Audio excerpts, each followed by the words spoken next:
See? Told you they'd be here. Xavier! Oh, and Shiori and Farina too! Ah, Hydro Archon above! If it isn't my darling camera operator and clapper loader! A very happy Fontinalia festival to you as well! I'm guessing you came back to celebrate with us? Yep, and help out too! Even though the last festival had some unexpected hiccups, making the film was still super fun. Since you're all here together like this, you must be planning on entering the competition, right? Of course! A celebration of the entertainment industry. No one who's anyone would choose to sit this one out. It only happens once a year, after all. Fontaine Fashion Week might be more my speed, but the film festival brings in a lot of orders and boosts brand recognition, so I wasn't going to miss out either. A few new awards have been added this year, too. Best Director, Best Costume Design, oh, and Best Camera Operation. Ooh, sounds like we've got work to do. Come on, tell us! What's Musketeer Pictures film gonna be about? Oh, about that. What's wrong, Xavier? What's with that look? Oh, man. You weren't scammed by some shady investor again, were you? No. Even I'm not naive enough to fall for something like that again. Besides, thanks to the fine people here, Musketeer Pictures has more than enough funds to shoot without investors. And yet problems persist. Huh? What do you mean?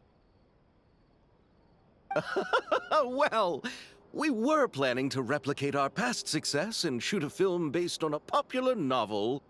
But as we were holding auditions for the female lead earlier today, a striking young mademoiselle wandered in by accident.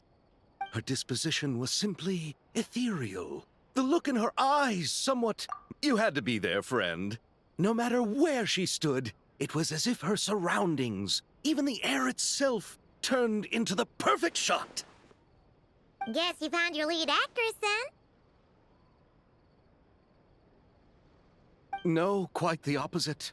My script is entirely unworthy of her. I fear it is. Nevertheless, I couldn't help but approach the mademoiselle to ask about her background and what brought her to Fontaine. What did she say?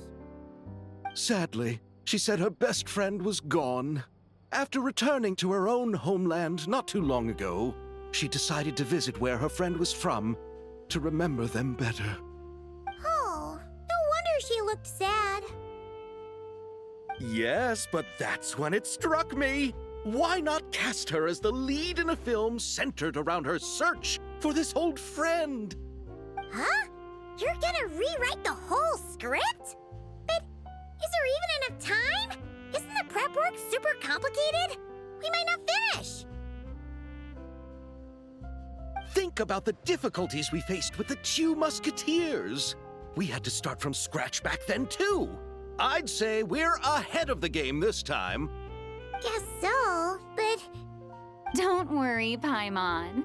Shiori and I have evaluated the proposal, and we support Xavier's decision. I won't really need to start on the costumes until the cast is finalized, so it's not too much extra work for me. Oh, fair mademoiselles. How can I ever thank you? Finishing the script would be a start. You know, compared to a commercial popcorn flick, I do prefer the idea of shooting a more artistic film. One that leaves a profound and lingering impact in the hearts of the audience. Mm-hmm. I agree. True trendsetters are the people who dare to go against the grain. Wow! Leave it to Director Farina to have a vision. Honestly, though, the artistic passion of everyone at Musketeer Pictures is inspiring. Anyway, now that we've heard so much about this lead actress, Paimon's gotta know who it is!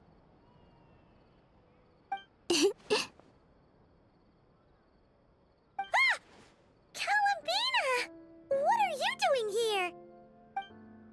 Hello. I was just walking past when I heard you talking about me, so I came over. Huh? You know Miss Columbina? Of course! Wait a second.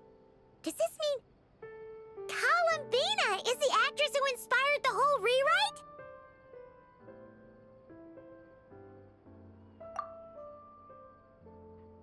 Yeah! Hmm?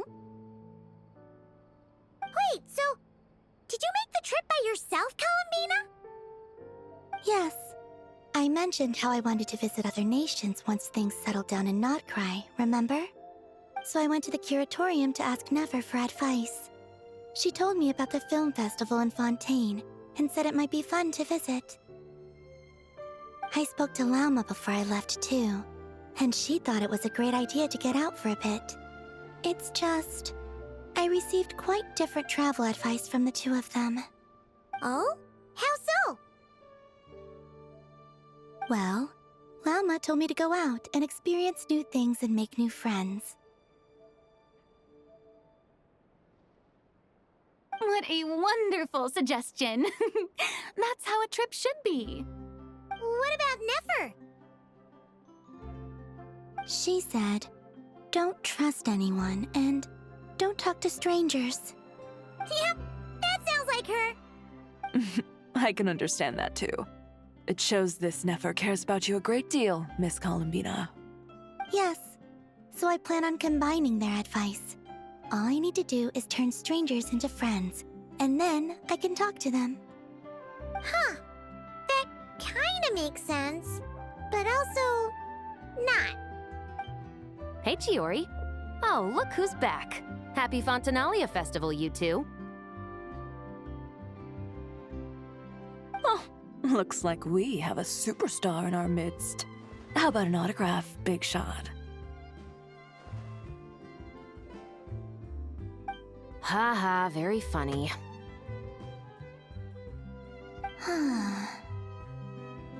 All settled then? Yep, the Duke gave his blessing, and I cleared it with the Udex. During the festival, inmates with good behavior will get a chance to spend some time on the outside. Under the stringent supervision of the Special Patrol, of course. Risley! It's been a while! Happy Fontinalia Festival! Does that mean Veronique and her brother will be at the festival? During a specific window of time, sure. Doesn't hurt to give the inmates something to look forward to.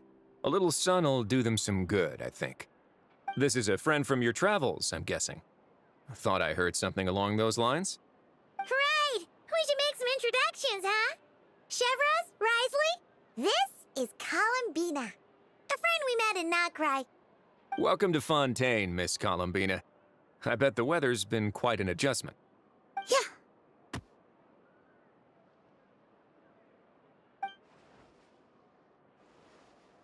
And not the good kind, I take it.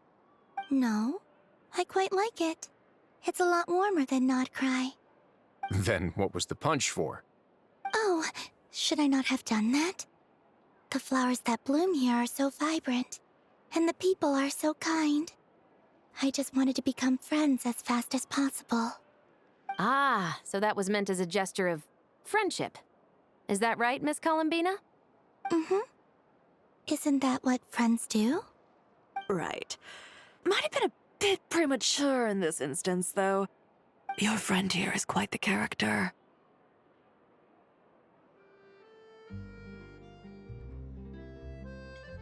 Good thing we said something. You weren't seriously gonna go around punching every single person in Fontaine, were you? No, just the ones I wanted to be friends with. That's not... What Paimon's trying to say is, maybe keep the punches to a minimum until after you're friends with someone. If you say so. You're quite the character, Miss Columbina. So, are we friends?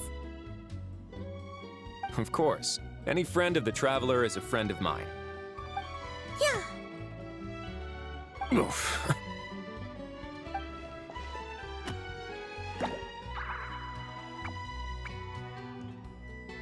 When it comes to friends, you sure know how to pick 'em. So Miss Columbina is the lead actress I've been hearing so much about. The whole thing about her aura is starting to make more sense. You gonna be part of the film this time too, Shivers? That was the plan. But now that Mr. Xavier has changed the direction, I don't think I'm in quite as many scenes. It's all for the best, though. A different crew asked me to help consult on some of their musket work. Oh, sounds like our trusty musketeer is as popular as ever. I'm just going where I'm needed. I'm more than willing to help with whatever this production needs as well. Ah, well, speaking of, would you happen to know if there are scenic locations around the court of Fontaine that other crews haven't booked? The festival's pretty popular this year, so there's not a lot left. You might just have to talk it over with the other productions and see if they'll let you squeeze in here and there. I see. Having trouble finding a filming location? Yes, we made a last-minute decision to go down a different route, so the indoor locations we reserved are no longer a good fit. And it looks like all of the best outdoor spots have been taken. You know, I might know a place. Good views, good atmosphere, and no production team has snatched it up. That sounds perfect! Where is it?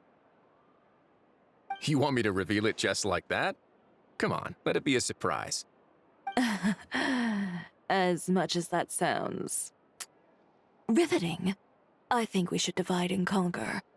You go do that, and Director Farina and I will take Miss Columbina around the city to discuss lighting and styling. Is that all right with you, Miss Columbina? Traveler? Yeah, everyone here is our friend. So don't worry about a thing and just focus on enjoying your trip. Okay. All right, then the Traveler and I will go check out this potential filming location. It might even give me some inspiration for the new script. I'll leave this to the Duke then. Until later, everyone. Maybe we'll run into each other on set. Okay then. Lead the way, Risley. Paimon's not built for suspense. Let's get this show on the road. Who said anything about roads? Huh?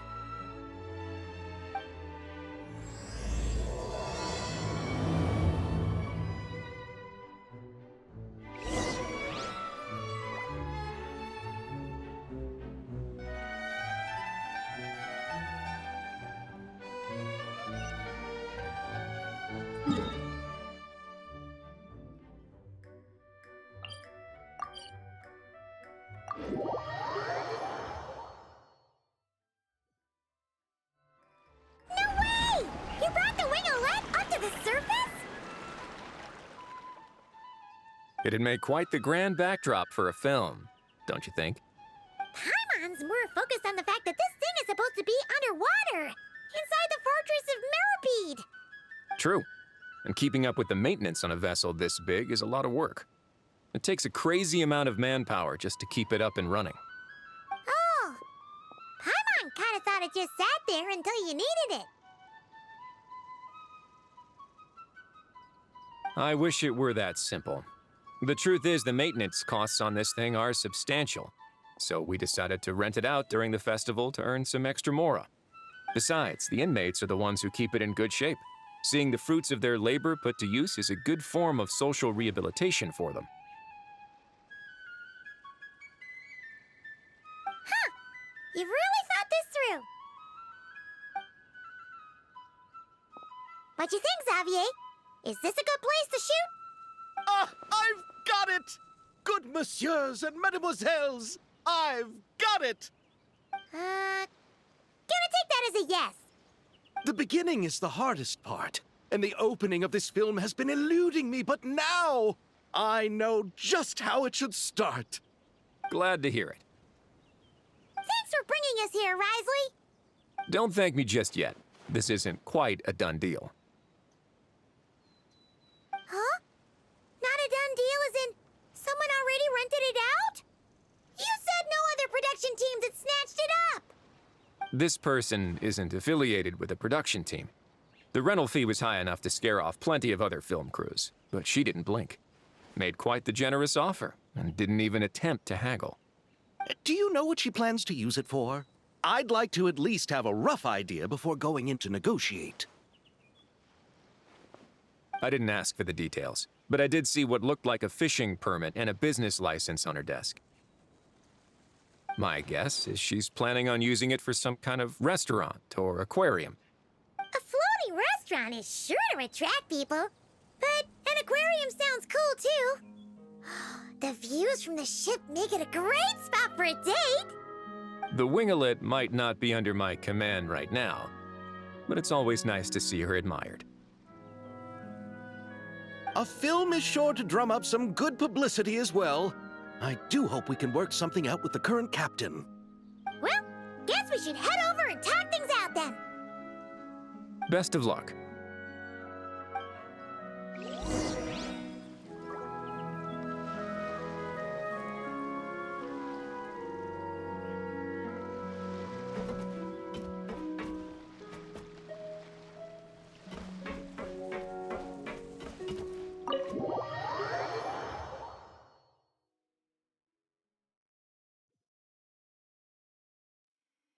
Wow! The winglet seems even bigger up close. The rooms are so spacious. Wonder who rented it out. Hello? Anyone there?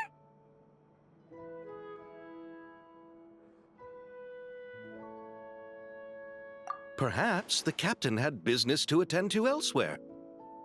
But why rent such a massive boat just to have it sit here, without even leaving so much as a note?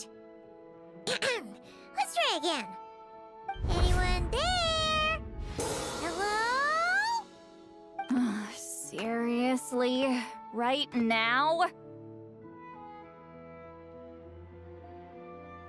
What is it gonna take to get some decent sleep around here? Is a nap too much to ask for? Sorry, the aquarium's closed for the... Huh?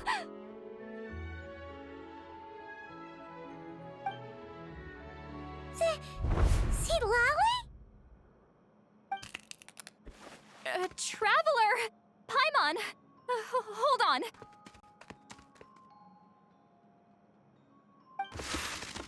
Oh, this is just great! How am I gonna go out dressed like this? What happened to my regular clothes?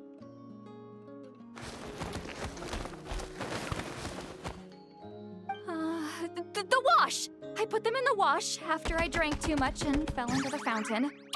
Oh, this can't be happening! Am I seriously gonna go out like this? Think we might have caught her at a bad time. See Lolly? I don't want to hear it. Hear what? A single word about what I'm wearing. No comments, none. Is that clear? Oh, yep. Crystal.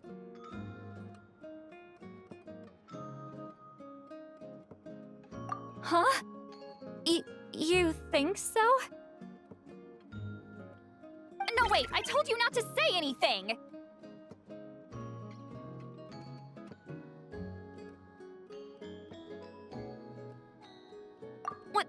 What was...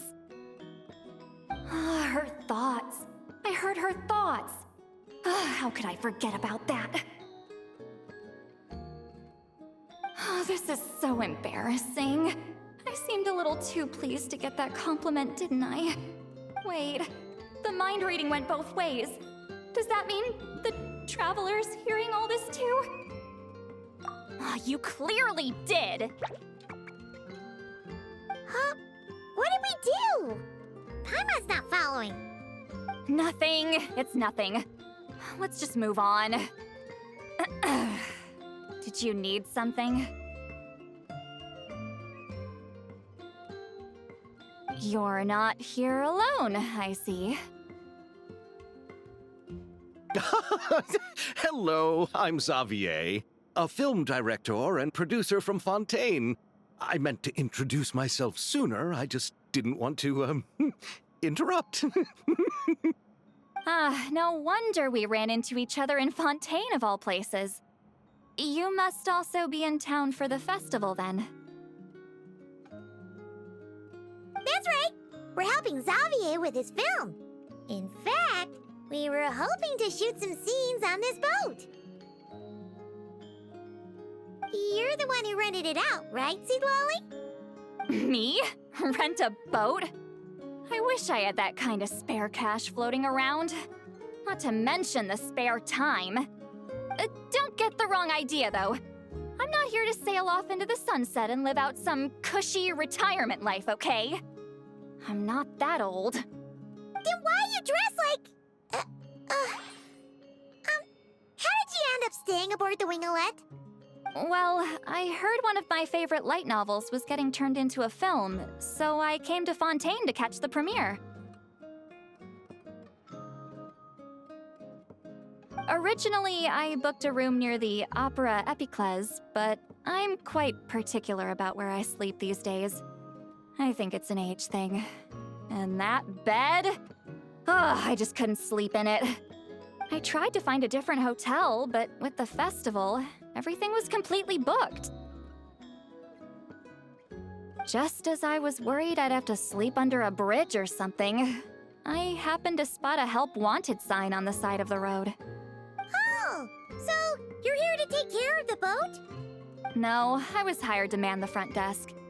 The pay is a bit low, but food and drinks are covered. And it includes room and board during the festival. Plus, the job is simple. So I thought I'd give it a shot. Wow! They actually thought you'd be a good fit, huh? What? You don't think I'm cut out for it? All I have to do is tell people the aquarium isn't open yet. Other than that, I'm free to do whatever I want. It's a pretty sweet gig. That's all? Yeah, I was also kinda shocked. But it's not a lie. Head downstairs and see for yourselves. There's nothing but empty tanks. Not a marine animal in sight. Did your boss mention anything about being open to film crews using this space? Our production was hoping to film on the deck for a few scenes. No. That never came up. You could just ask her. Oh, she's around? What kind of person is she? We should know what we're heading into. She's nice enough, I suppose. Pretty reasonable, too. Even offered for me to move to a bigger cabin if I was too cramped. Back at the Masters of the Nightwind, I'm used to being the one giving orders. But working under her doesn't feel like being bossed around. She seems to respect what I think. Wow, she sounds like a great boss. She did tell me she'd rather not be disturbed, though. She's been working on an important project, so I'd keep it brief. Got it. Thanks for the heads up. All right, the captain's quarters are this way. I can take... Wait. But I'm wearing... whatever. I doubt she'll care. Just follow me.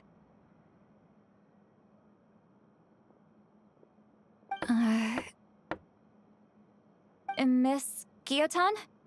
These visitors were hoping to ask you about something.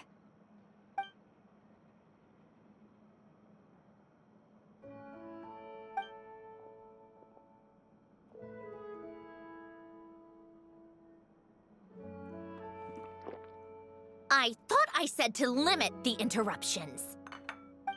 Just tell them the aquarium is still...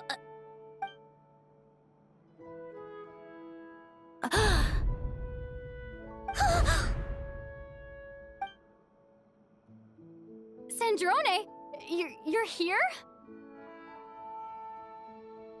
Huh? You know each other?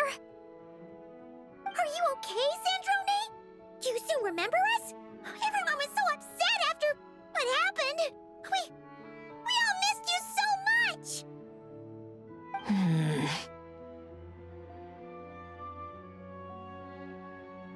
Miss Seat Lolly, why don't you escort this gentleman to the reception area for a cup of tea? I have something to discuss with these two in private. Ah, I see. Right this way, Mr. Xavier.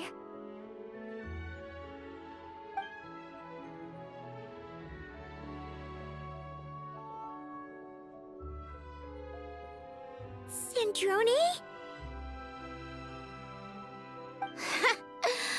I really can't go anywhere without running into you two, can I? Are you okay? During the battle, your core, it was... Destroyed by that bastard Dottore. That's right. But as you can see, I'm fine now. No major issues. Or at least, there shouldn't be. Oh, what a relief! Why didn't you tell us sooner? Or come back to see your friends? Now that I have the chance, I just want to say... Thank you for saving me. Huh? Don't get the wrong idea. I only saved you so we could complete that formula and defeat Dottore once and for all. Even if he did crawl back from the grave to make us all miserable again. That doesn't matter. You're still a hero. All right. But it wasn't just me. All I did was lend my brilliant mind to the cause and take care of one part of the plan. Although, I'm not denying it would have fallen apart without me. You got that right. You're amazing. But how did you go from a, From a lifeless pile of scrap to looking like this? Well, my mom was trying to put it a bit more gently, but yeah. Where do I even start?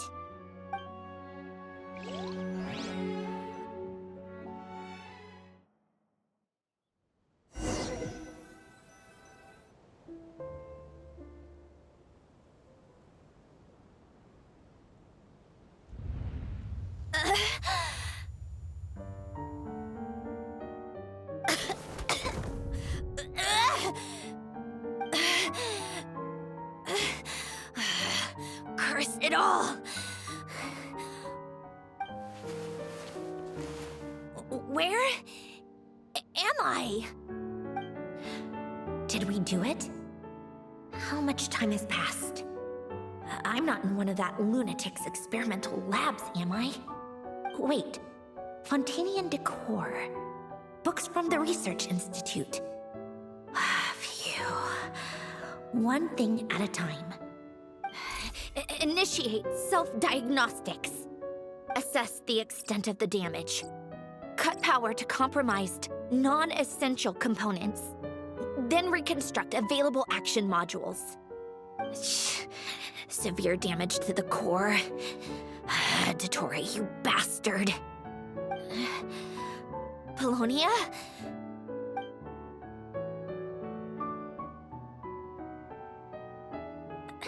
Polonia, wake up! Activate!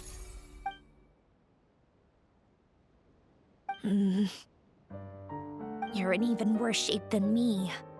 Internal gears and energy circuits are barely intact. Extreme damage to the core, just like me. Rebooting is off the table. Even if I could repair the damage, I don't know if... You used up all your critical energy in those final moments, didn't you? To protect the core of that guy in the hat, and the numerological array. Wait, the array. Yes! The prototype is still here. But can I even run it in this state? Whatever. I have to try. I just need to confirm one thing. Activate the numerological array. Connect the computing core to my body. Just like I thought. It needs too much computing power.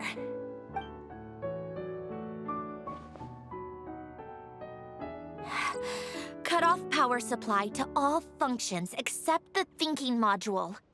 Please. I just need to ask one question. Initiate query regarding the 3 moon sisters. How many living moon goddesses are there in possession of the Trilunar Authority? 1. It worked. You did it, Columbina.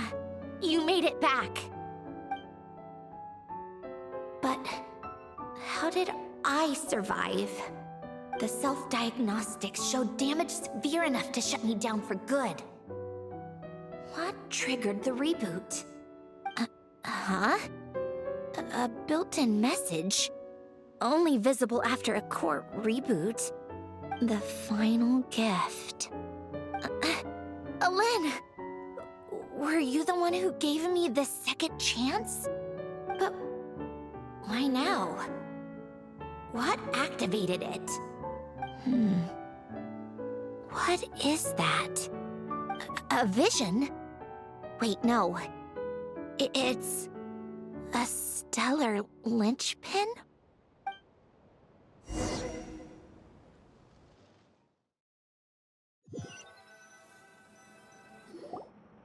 A stellar linchpin? What's that? You can think of it as a rare kind of vision. As for what causes one to manifest, well, that's still unknown. But in Snezhnaya, or in Afatui's research at least, it's believed to have some connection to the third descender. The third descender? We knew his remains were used to create the Gnosis, but this is the first we're hearing about a stellar linchpin. You knew about the remains? Right, of course. Look who I'm talking to. Yes, the Heavenly Principles used the remains of the third descender to create the 7 Gnosis as a means to consolidate the Archon system. Visions result from that same system, so extrapolating from there, it's clear that the manifestation of a vision is also, to some extent, related to the third descender. Still following?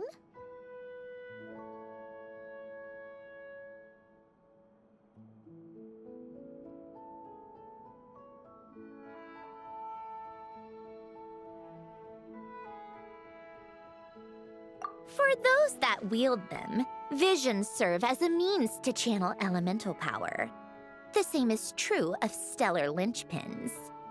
The difference is that, when wielding elemental energy, stellar linchpin users often exhibit a unique kind of power that seems to come from beyond to that.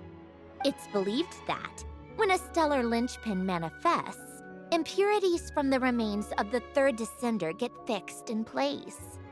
Hence, the name. That's also believed to be the source of the strange power I just mentioned. We've heard that visions can appear when someone has a really strong wish or desire. Stellar linchpins sound kind of similar, so does that mean... Huh? Oh, don't look at me like that.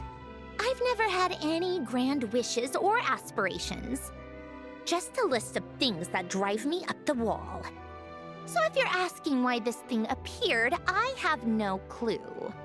All I know is that without it, the gift Alen left me, this built-in second chance, never would have triggered.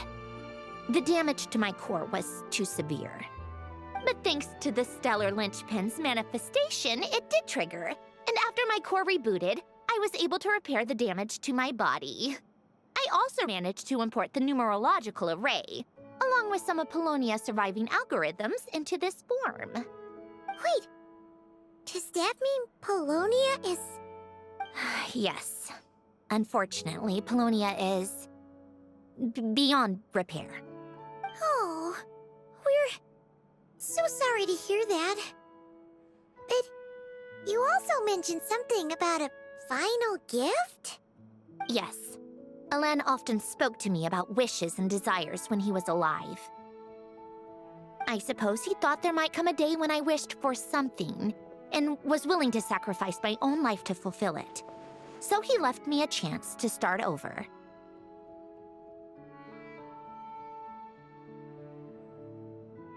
No, never. Alain once said I was his proudest masterpiece. That might sound boastful coming from me, but it's also an undeniable fact. After Alain died, I started studying how Paulownia and I worked. Paulownia is essentially a computational machine, so it wasn't difficult to figure out the mechanical principles there. But when it came to my own structure, that's when Alain, the Lord Artificer's true greatness, struck me once again. I attempted to imitate it when I created Catherine, but in the end, she turned out to be nothing more than a superficial replica. What? But his creations go. Catherine is super impressive. We were shocked when we first found out she was a puppet. No, she's nothing compared to what Alain was able to create. Some of the mechanical principles of my own core are still a complete mystery to me. Keeping that gift hidden wasn't even a challenge for him. Just a shame I had to waste it on fighting Dottore. I just couldn't stand the thought of him coming out on top.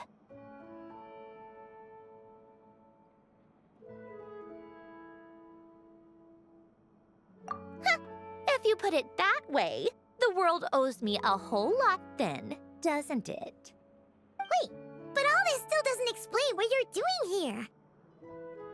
Risley said you rented the ship and even had some kind of fishing permit? That's because I'm trying to go back to the place Alain and I lived when he was alive. My former home, I suppose you could say. The second chance wasn't the only part of the gift. According to the message, Alain left me a few other things that are stored in the house we shared together. I'm hoping that whatever he left me can help fix certain anomalies in my rebooted core. And help me understand why I received a stellar linchpin in the first place. Okay, so go back then. What does that have to do with fishing? And to think I'm talking to the saviors of Fontaine. Did you forget that the water levels have been rising for centuries? I can't just go back to the place I used to live because now it's underwater. Oh, right. With the rising water levels and changes in terrain, it's not just a matter of finding where it is, but also clearing away any sediment or debris. But Fontaine law prohibits unauthorized individuals and organizations from excavating underwater ruins. A Melazine caught me the minute I even made an attempt. Why not apply for authorization then? And face the endless slog of Fontainian bureaucracy. No thanks. Besides, I'm a Fatui harbinger. The diplomatic implications alone would be enough to give the gestionnaires at the Palais Mermonia a headache. A fishing permit, on the other hand, isn't difficult to obtain at all. Minimal paperwork required, and under the name Guillotin, the application was a cinch. So you're exploiting a legal loophole? Am I? That underwater home belongs to me. If I happen to chance upon it while doing some fishing, what's the issue with that? Of course, I do have to catch some fish to put in the aquarium, just in case the gestionnaires come to check up on things. That's also the reason I hired someone to man the front desk. Huh? But isn't that kind of a waste? He went to all the trouble of getting a business license and rented out this giant ship, just for show? If you want to run an aquarium that bad, be my guest. Use the facilities however you want. I'm certainly not going to stop you. All I want is to go back home and see what other gifts Alain wanted me to inherit. Hold on. Enough about me. What are you two even doing here?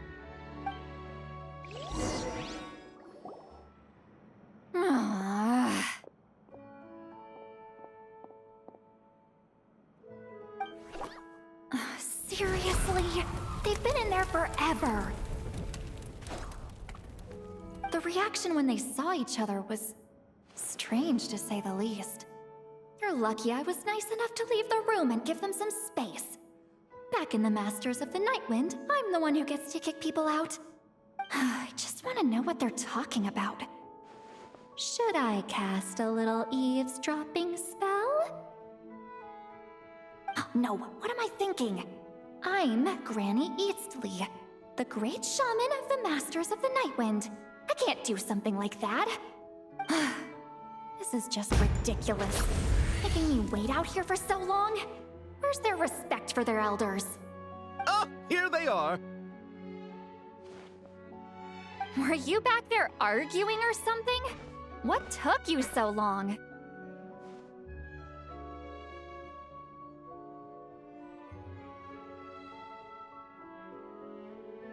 The two of you are already acquainted with Miss Guillotin, then?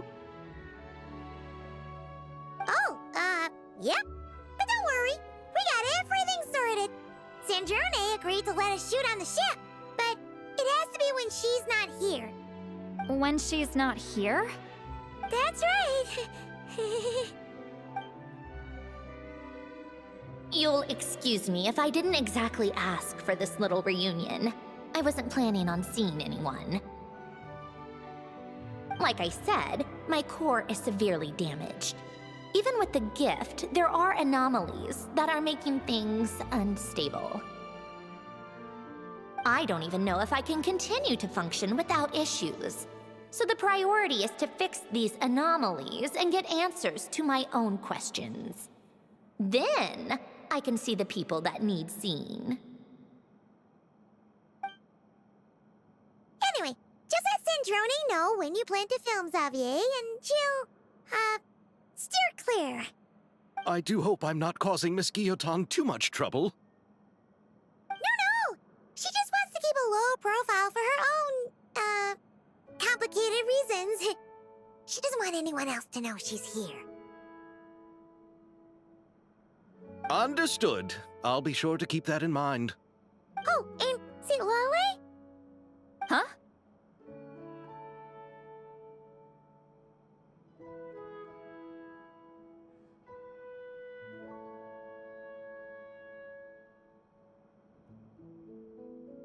You mean Miss Guillotin?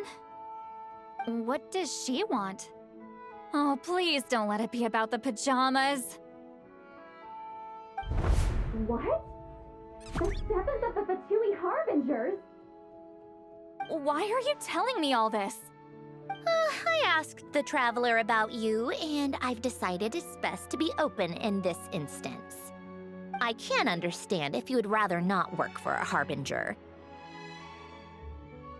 Regardless, the room on the ship is yours to keep. You're an acquaintance of the Traveler, and I plan to honor that. Wait, she's actually nice? It's not a problem. The captain also worked for the Fatui, and he helped Natlan a great deal. We know that there are good people among your ranks. Besides, I've been around long enough to know what it means to earn one's keep. This isn't Natlan, and I don't expect special treatment. Besides, sitting at a desk isn't exactly back-breaking work. I appreciate that perspective, great shaman. Seat Lolly. Just call me Seat Lolly. That title makes me sound so... old. Well, Seat Lolly, the Traveler and I are looking for something, so we'll be heading underwater together soon. I'll leave the ship in your care while we're gone. Together? How often? Not too often. We're heading out in a bit, but I'll be available if you need something. You couldn't, go alone?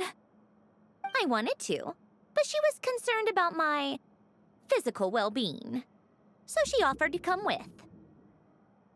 Guess my mental well-being means nothing then. Huh?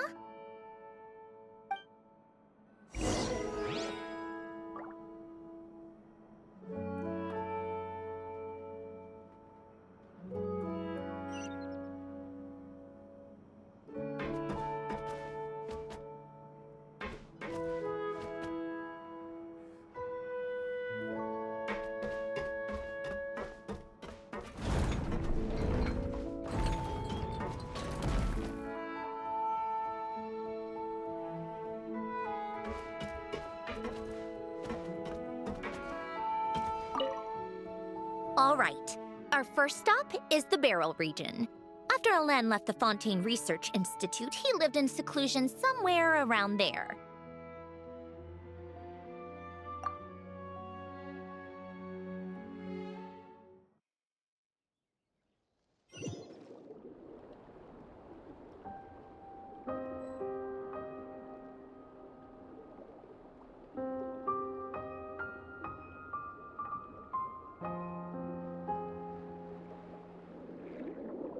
Huh. This place has changed a lot. Guess I really have been gone for a long time. Let's look around and see what we can learn. Oh, and don't forget to catch a few to take back. We need to keep up appearances, remember?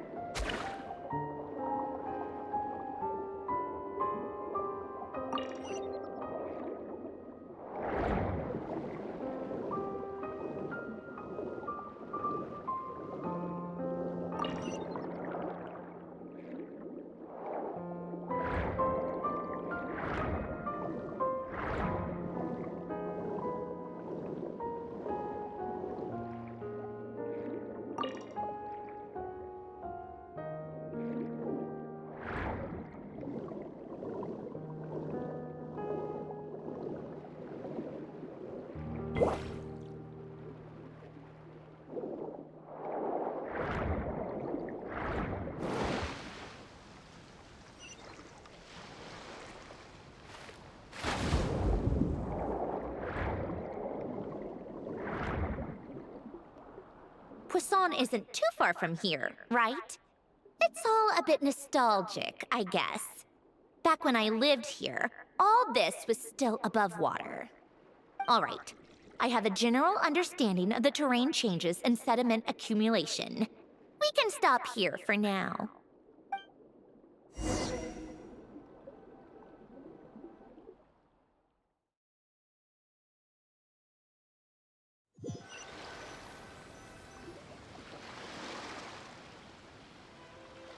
That went smoother than expected. I appreciate the help. No problem. You doing okay though, Syndrome? Seeing your home look nothing like you remember, that can't be easy. I'm fine. Times change. People change. That's the one thing you can actually count on. I made peace with that a long time ago. You should head back and put them in the aquarium tanks. We finished ahead of schedule, so your crew is probably still on the ship. I'll follow in a bit. Right. Xavier said he was gonna test out a couple of shots.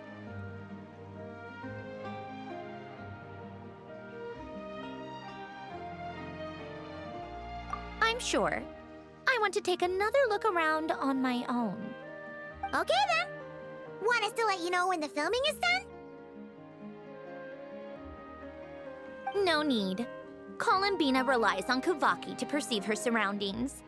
In Nodcry, her senses are heightened because Kuvaki is everywhere. But here, as long as she doesn't activate her abilities, her range of perception should be equivalent to an average person's line of sight. I figured that out back in Snezhnaya.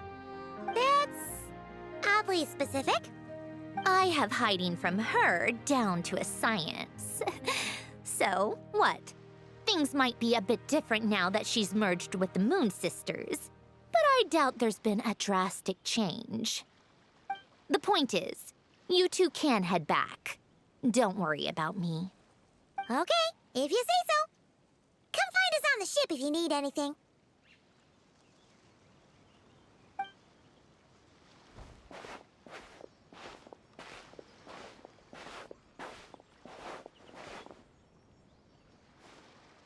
What did you leave for me, Alain? Did you know I would come back? Or did you make it so I would have to?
They're filming over there. Oops, sorry.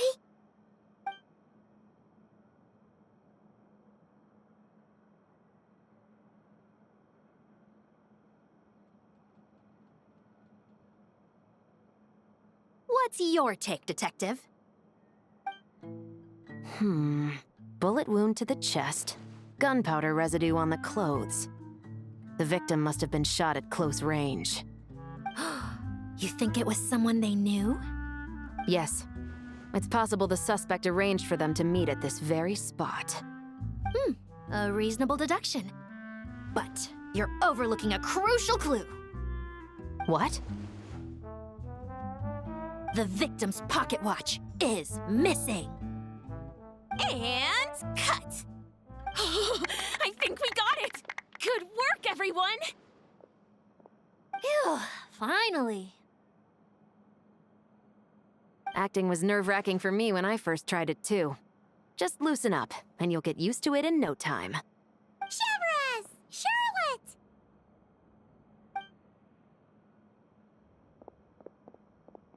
Oh, hello there, you two. You're filming here too? Oh, so Charlotte's crew must have been the one that asked you to help out, huh, Chevrez? Yep. They heard about a potential filming location and wanted to come check it out. But when we got here, your crew had already beaten us to it. Luckily, Xavier and our director, Lapine Pauline, go way back. In the end, we agreed to just share each other's filming locations. Considering all the last-minute changes, that's just what Musketeer Pictures needed. For sure! Based off the scene just now, you must be the star of the film, Charlotte! You bet! This detective costume really suits me, don't you think? Oh, for sure. You're already right at home lurking in the shadows taking pictures of this and that. Add a notepad and you're practically method. Thanks, Miss Chiori. I appreciate the compliment. That didn't sound much like a compliment to Paimon. So this is a film set? It looks like a very happy place. This must all be quite new to you, Miss Columbina. Yes. I watched a few films with a friend once, but she thought there was no point if I wouldn't open my eyes. So she stopped inviting me. Looks like I missed out on a lot.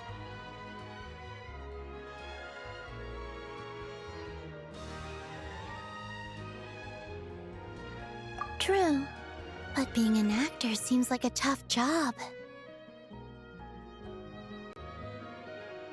Huh? Most people would swap lives with an actor in a heartbeat. The lifestyle is so glamorous, and the pay is more than generous. But they have to act out lives that aren't their own, with the whole world watching on in judgment. If they don't do it justice, it must feel like they're letting people down. That's exactly how it feels. This young lady has quite the unique perspective. Well, that's true. But these actors are here because they want to be and they think it's fun. Most of them, at least. Not to mention, the film we're shooting is based entirely on you, Miss Columbina. You just need to be true to yourself. I don't have to pretend to be someone I'm not? Not at all. Authenticity is what we're after. For example, this first scene opens with you on the boat, sailing to your friend's homeland. You just need to think about that moment in the story and picture how you would feel. Oh, okay. We're all here? Wonderful! Let's head to the deck and get shooting. Oh, and this is for you, dear Paimon, your clapperboard. Whoa! Is this the same one Paimon used for the Two Musketeers? The very same. I saved it just for you. Thanks, Xavier! Feels like being reunited with an old friend.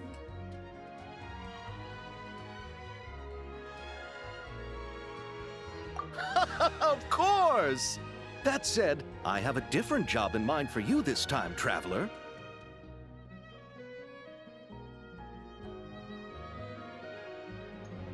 Our film is focusing on a single protagonist, so conveying the subtle changes in her state of mind is of the utmost importance.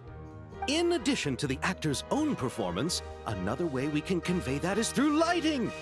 Huh? But there's already a lighting specialist, isn't there?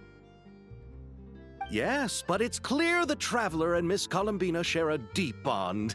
You might have a better chance of understanding her frame of mind in certain scenes. Oh, that makes sense. So, what do you say? Willing to take on the role of lighting specialist?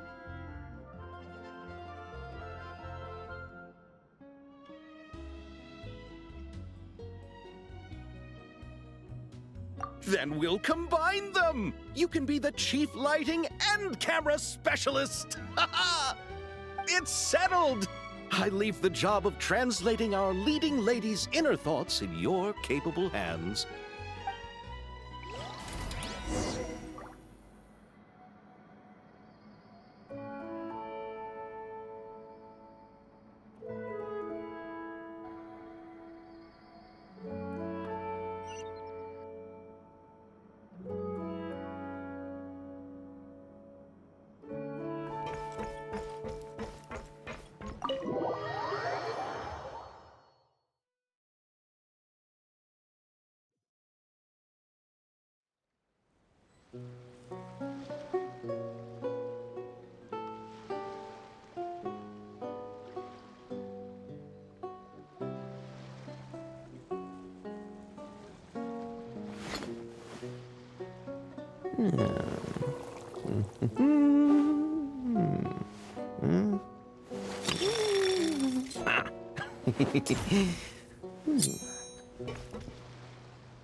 All right, without any further ado, it's time for production on our film, A Homecoming, to officially begin! Turning it over to you once again, Director Farina. All right. Positions, everyone. Camera operator, clapper loader, get set up. Let me know when lighting is good to go.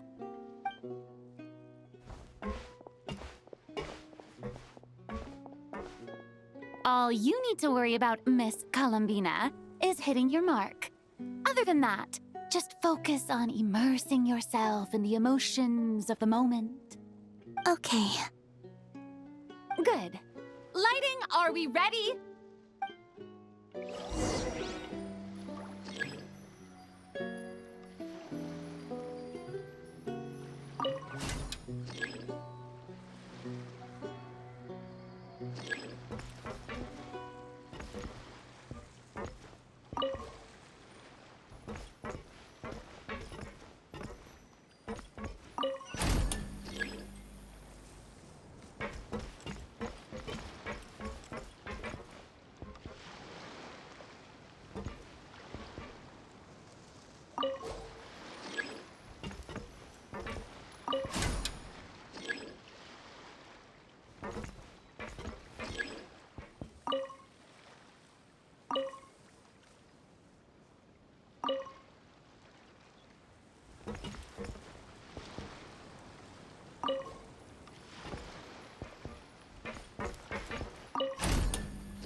Ready.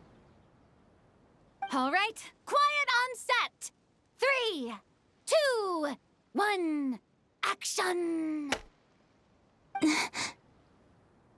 This is her homeland.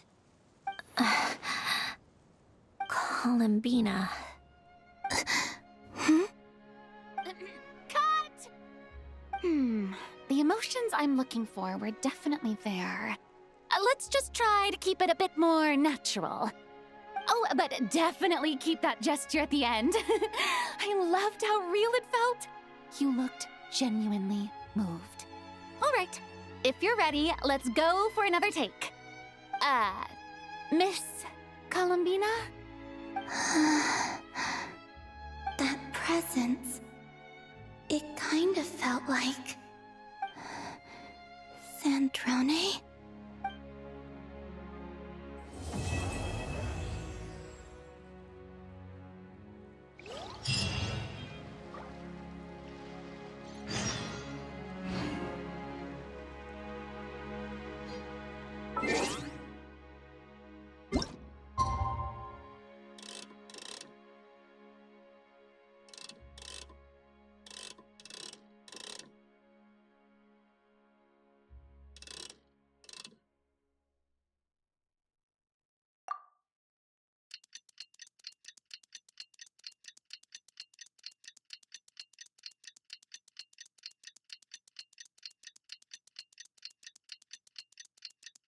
Zendrone said that if everything goes smoothly, we should be able to pinpoint the exact location of her home today. Let's head to the Wingolette and meet up with her.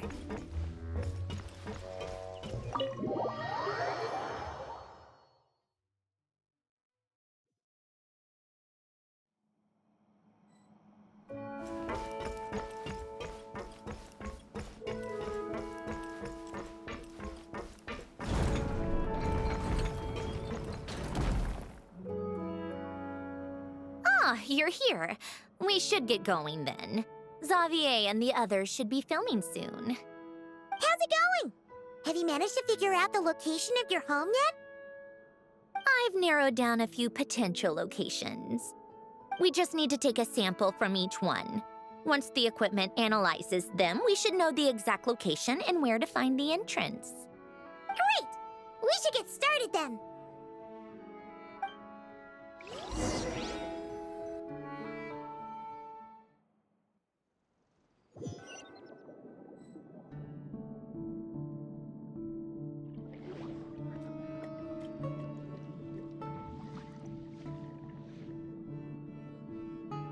All right, let's get a move on.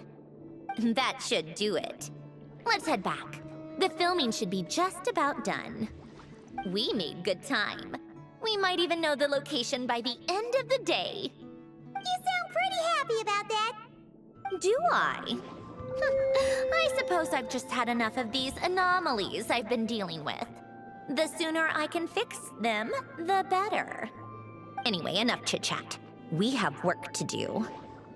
Oh, but let's head in through the side door. I don't want to run into the crew on the deck.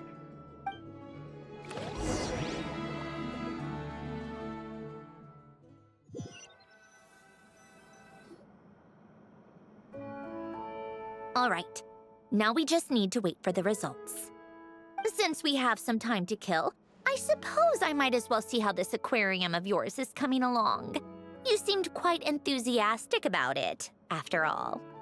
It's really coming together.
Oh, kind of impressive, actually.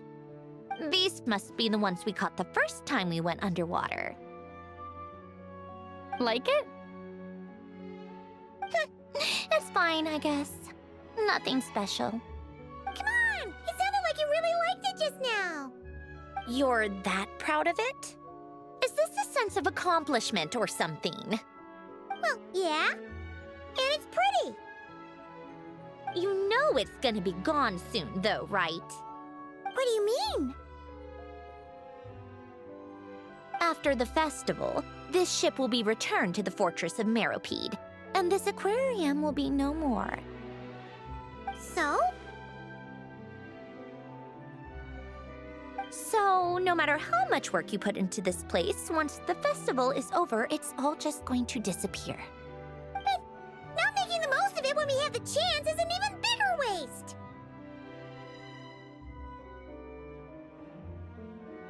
If you know it's all going to be gone one day, why even bother? Well, because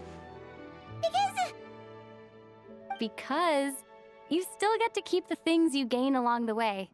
And those are things that can never be replaced. Doesn't that make losing them even harder? well, if you put it like that. But the happy memories we make along the way last forever. You just have to take a more glass half full perspective. Not to mention, everything we do here is gonna be on film, so it'll still live on in some shape or form. And when you look back on it, only happy memories will come to mind? Exactly! So it's about finding joy in the process itself. Traveler! You're back already? What's wrong with that? You say that like it's terrible news or something. How did you get here? I didn't see you on the deck. Oh, never mind. We need to help Miss Guillotin hide ASAP. The crew is heading over here to shoot any second. What? They should be done by now. There was a mishap earlier that cost them some time. I was waiting on deck so I could warn you the minute you showed up. Anyway, you should head back to the captain's cabin right away. They're gonna be here any minute now. Ugh, finally! That's a wrap for the scenes on the deck. Wouldn't have taken half as long if the wind hadn't snapped our equipment in two. Uh-oh! Too late! Change of plans then. You'll just have to hide. Hide? And where exactly am I supposed to do that? Oh, there's a box over there! You can get in that! Huh? You expect me to... Do I need my makeup done for the next scene too? For the love of... Let me see. Maybe just a quick touch-up. Huh? Traveler and Paimon? What are you doing here? I thought you took the day off to take care of something. Huh? Oh, well, it didn't take as long as we were expecting, so we came back early. What about you guys? You're still not done shooting for the day? No, we ran into an issue that, set us back. It meant Miss Charlotte's crew wasn't able to wrap either. We both still have scenes to shoot in this aquarium. Oh, that's not ideal. For several reasons. Let us help then. The sooner we wrap, the sooner everyone can get some rest. All right. Thanks, you two. Miss Charlotte's crew can go first then. If I'm not mistaken, you still have a night shoot later. Thanks, Director Farina! Of course! Fellow artists should help each other out where we can. Agreed. Well then, camera, lights, get set up. Actors, give your lines a quick once-over. Let's try to get this in one take.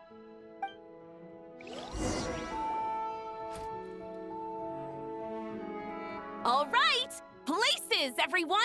And 3, 2, 1, action! So, the story ends like this. But when Duke Saint Germanus departed, he clearly said that everything was beyond redemption. Huh? That sounds familiar. Wait, it's from that novel I came across while researching the numerological array.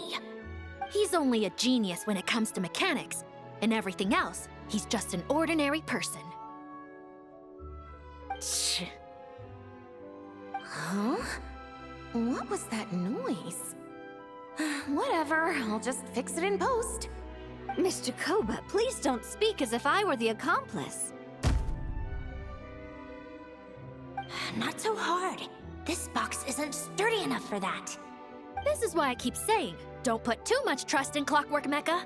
Unlike humans, machines don't have a heart. A heart? That's right. It's what's on the inside. It's also referred to as someone's soul. or likened to free will. You can think of it as a person's core, what makes them unique. In general, though, people don't believe machines are capable of having a soul.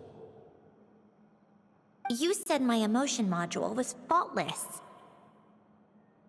It is, but that's not quite the same thing. Do you think I have one then? A heart? I don't think so. I know so. The question is, do you recognize it within yourself?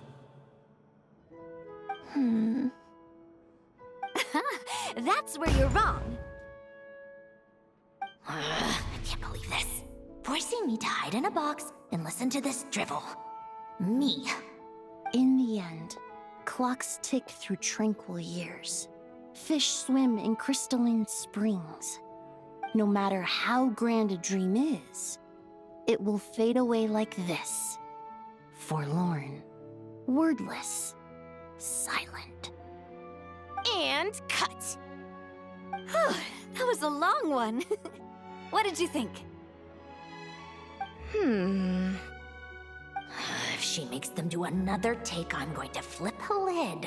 And not just the one to this box. Oh, there were some weird audio things going on, but acting-wise, it was great. It's a keeper. Perfect! That means I can get out of this box. It's our turn.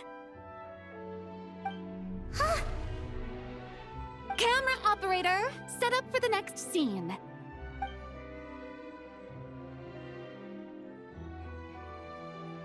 In this one, our protagonist peruses an aquarium in a foreign land and gets swept up in memories of her friend. So, in terms of lighting, that's the vibe we're going for. Got that? Shoot. Paimon thought there'd be a break and Zandroni could slip away. What are we gonna do now?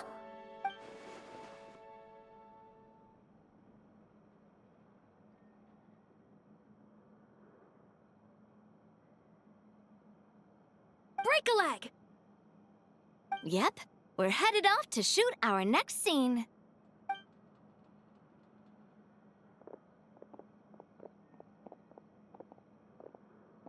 All right, quiet on set.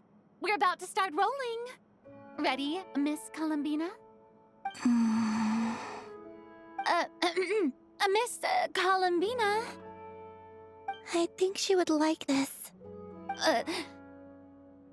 Quick, we should roll on this. It doesn't forage with the others, or prey upon its smaller kin. Instead, it remains where it is, cradled in the coral's quiet beauty, as though the raging cyclones above are of no consequence. And yet, she still stood before the cyclone in the end. So I think that story has it wrong. She is no different than us. She has a heart. Columbina.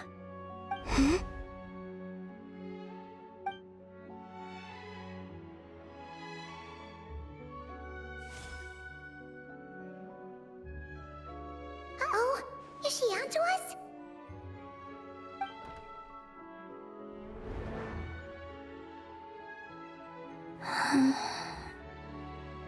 What is she doing? Cut! You okay, Columbina?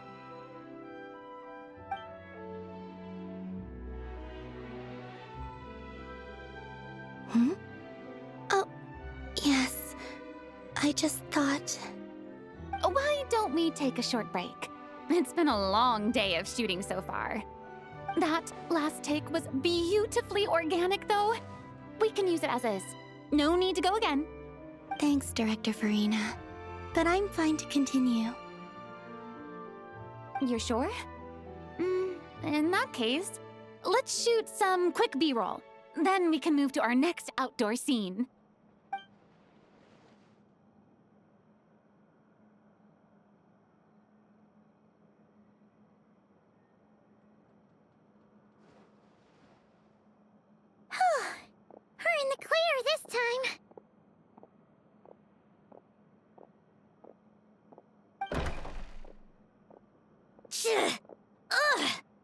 absolutely suffocating. You okay, Sandrone? Right as rain. Come on, let's go check the test results. It's time for me to go home.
All right, it should be around here.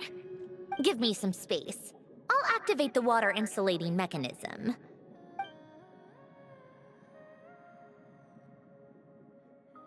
The what? Alain, much like Renee, had long predicted that the water levels in Fontaine would rise. Thanks to his expertise in mechanics, he was able to implement a few simple measures to protect our home from flooding. I told him there was no need, that I would just move when the water rose too high.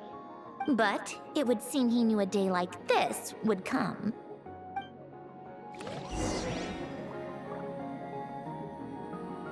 All right, the silt has been cleared away.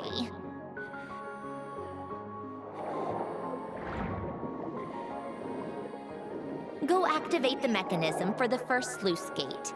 That will fill the empty middle chamber with water.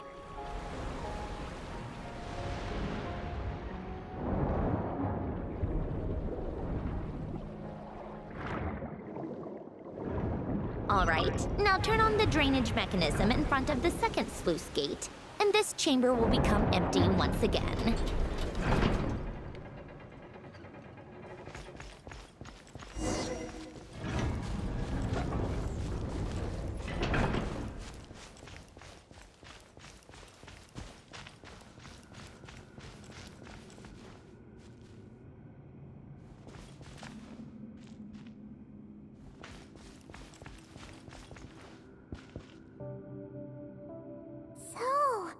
This is where you used to live? It's beautiful! There's even a garden! Back when I lived here, it was my job to tend to the potted plants and flower beds. Still growing strong even after all this time. Who would have thought? If the weather was nice, I would take Alain out in his wheelchair and we would go for a walk. Before long, we started bringing Polonia along too. Come to think of it, I was the only one who could get around easily back then. Polonia always got stuck at some point, and it was up to me to launch a rescue mission.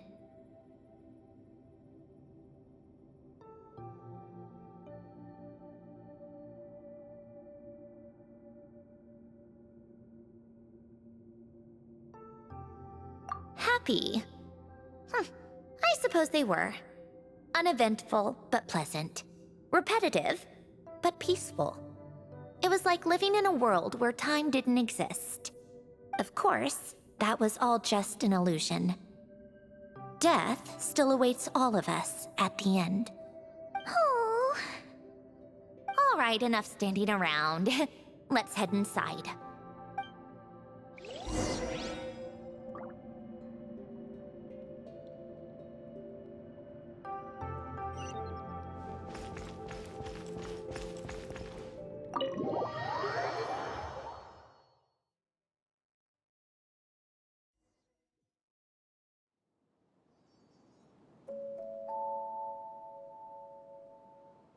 Yep, this place is exactly how I left it. Nothing has changed.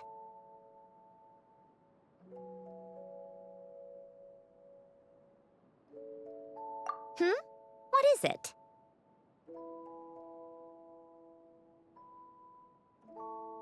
Huh? How did you get... Oh, Arlecchino gave it to you, didn't she? And you... read the whole thing.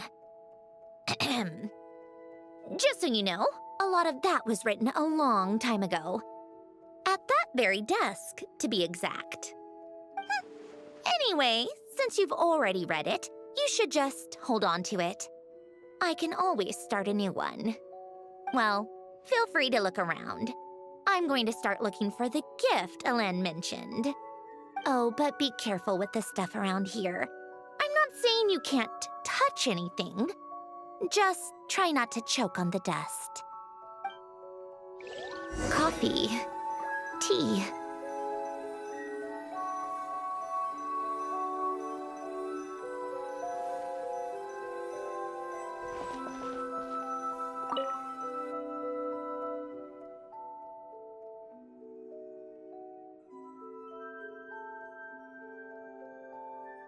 Oh, I played with these when I was little. During the first few months after I was created, I mean. At first, Elen and I would play together, but it didn't take long for me to become unbeatable. So, Polonia and I played together instead. Yeah, these don't look like Paimon's kind of games. Logic and math puzzles? Those happen to be my specialty. It's been so long. What do you say? Should we play a few rounds?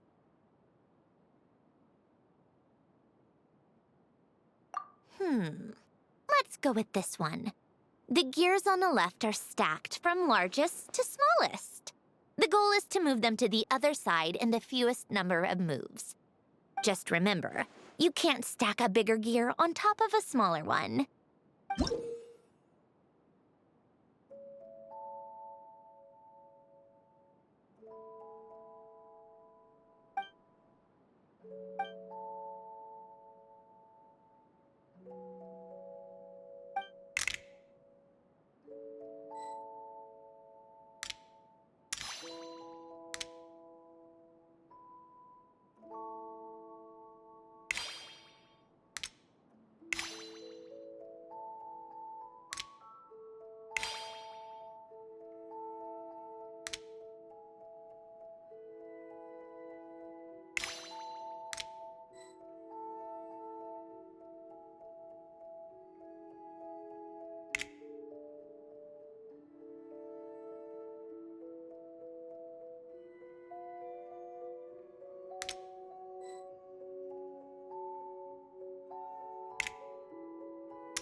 need help.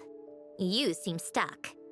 This should go here, then this here, and done. Well, what did you think of the game? Well, these kinds of puzzles aren't for everyone.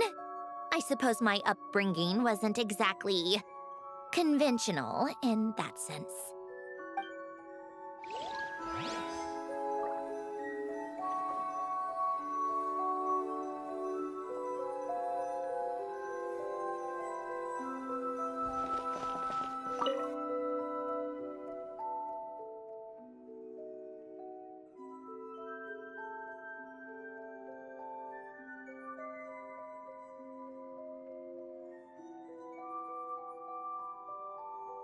Oh, these are some of Alen's drafts from his later years. Just casual doodles, really. And these are just some unimportant letters. I couldn't be bothered to sort through them before I left.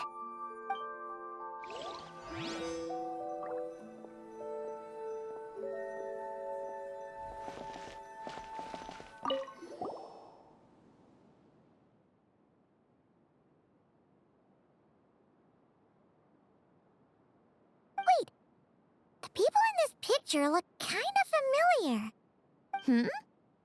Oh, this was taken when Alen and Renee were both still at the Fontaine Research Institute. Before their falling out. In his later years, Alen would often sit by the fireplace and stare at this picture, wearing an expression somewhere between guilt and longing. He said he sometimes regretted not helping his friend when he needed it most. Even if just to stop him.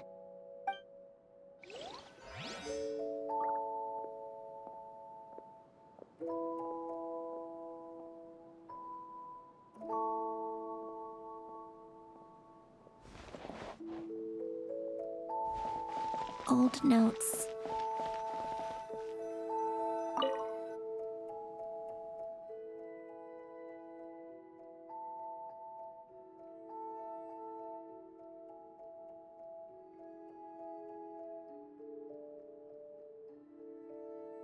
This was Alen's workbench.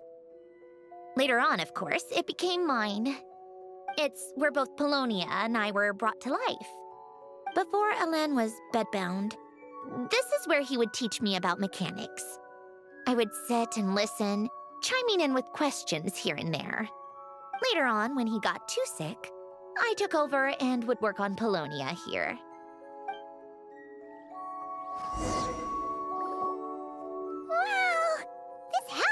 With so many memories! It's so cozy and charming! You should have seen it in its prime, when people actually lived here. A lit fireplace, a steaming cup of coffee. That's the real deal. You know, we also used to have a mechanical piano that Alen built. Oh, how chic! Alen never played it much. He probably wasn't able to at that point. But I managed to teach myself. Music theory is essentially math, after all. Once you learn the patterns, it's not really that difficult. I loved perusing Alen's collection of classical music. The chords and harmonies felt like individual mathematical puzzles. It was fascinating. So I did some composing as well. But as Alen continued to deteriorate, even the sound of music began to grate on his nerves. So I got rid of the piano. Aww. Back then, I assumed a piano was like an ordinary clothing rack, commonplace in every home and easily replaceable. It was only after I left that I realized how hard a good piano is to find. Enough about that. Alen's gift should be just in here. The only things undisturbed before I left were a few of his personal belongings.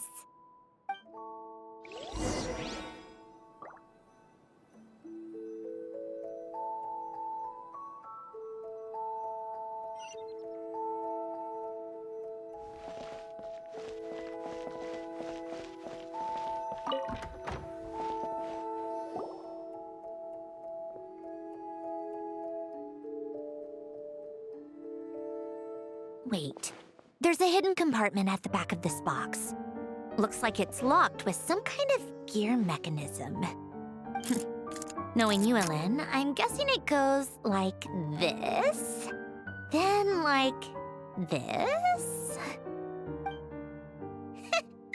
Got it. Am I a genius or what? Let's see here. A box? Well, you gonna open it?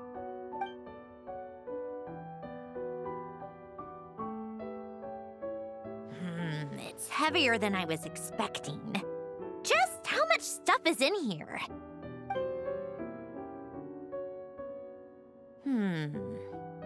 A letter? And a bunch of junk underneath it. None of it seems that important. Wait a second. This should be it. A cube? It's a multidimensional algorithmic core. Ellen would use it to store information. Only Polonia and I have access. All right, I'll start looking into the core and the letter.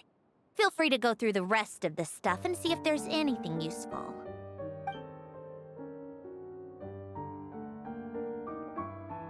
Okay. Hold on. There's another picture in here. This one has writing on the back.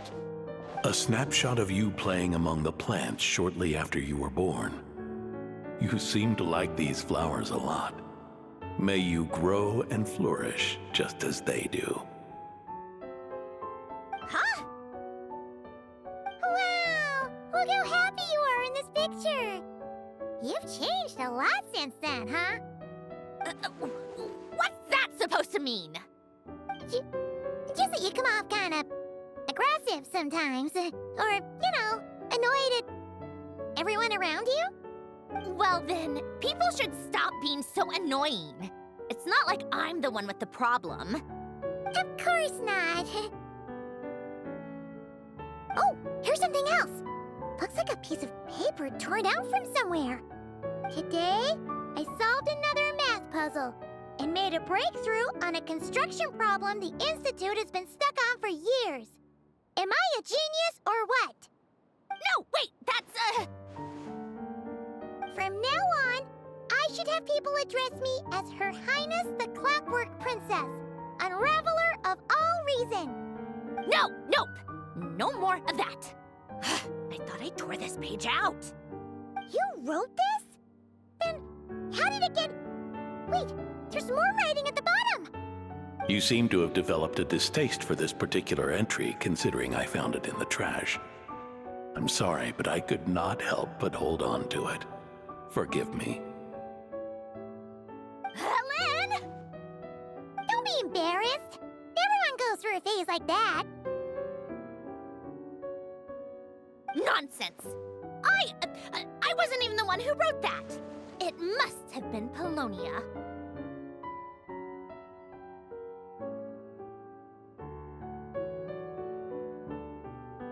That's enough. I told you it was Polonia. You know what? We're done with this. No more rifling around in the box. Just put it down and let me read the letter. To my little clockwork princess.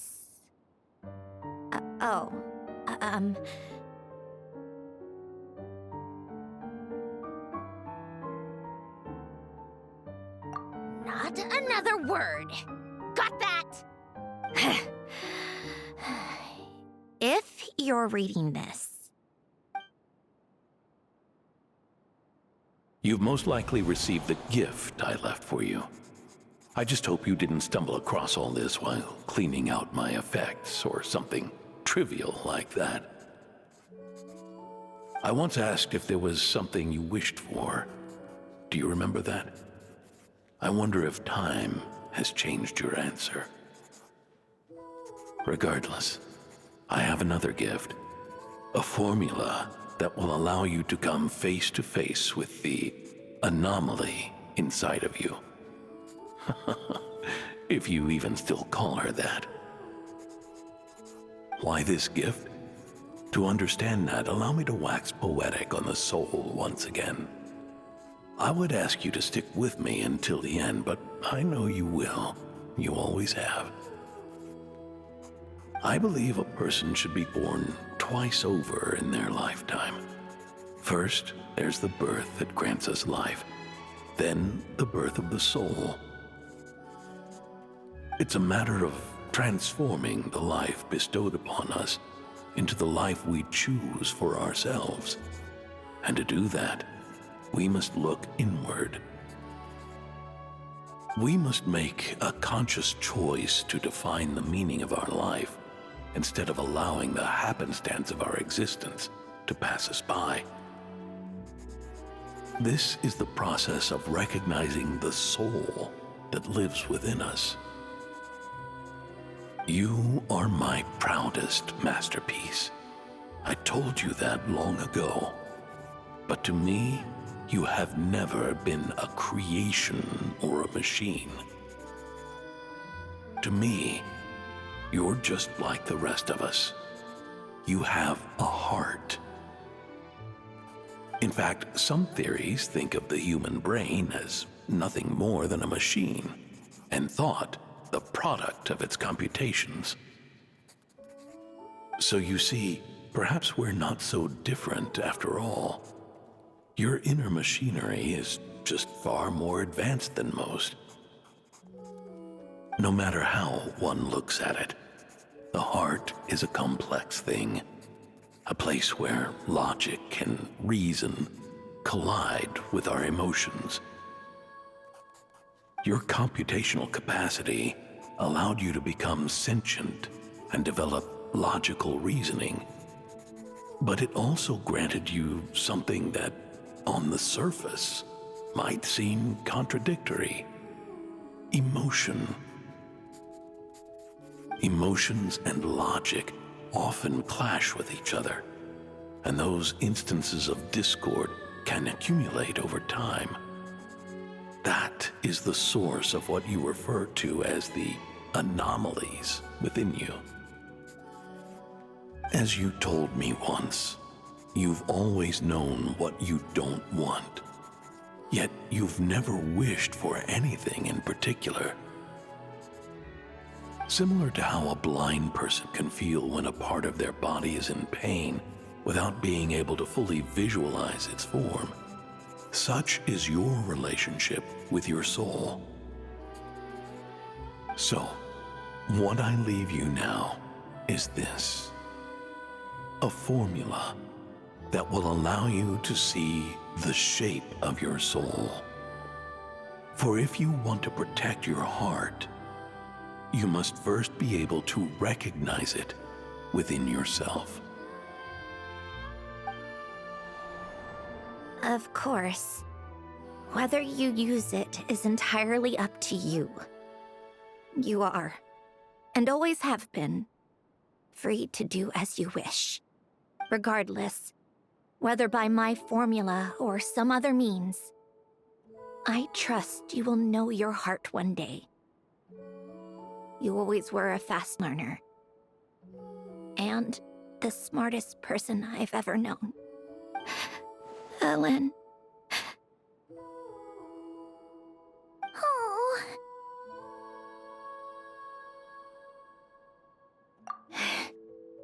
I'm fine. I've already figured out how this formula works.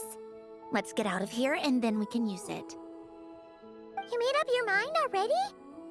You're gonna do it? Why wouldn't I? Resolving the anomalies within my core is the reason I came here in the first place. No, I can do this on my own. But, do you want to watch? What do you mean? I already know what anomaly I need to resolve. Like Ellen said, she's an amalgamation of all the times my logic algorithms have clashed with my emotions. And by resolve, you mean that literally, or...? Yes. But if you, let us in like that, wouldn't that mean letting us see a bunch of your, you know, inner thoughts and secrets? what Alen said is true, then I'm about to be... born anew. Or whatever. This is your chance to be lucky enough to witness it. Besides, you already read my whole diary. When it comes to keeping my innermost thoughts to myself, well, I think that ship has sailed. You really sure about this? How many times do I have to say it?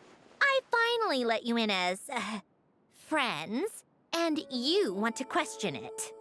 I'm not gonna offer a second time.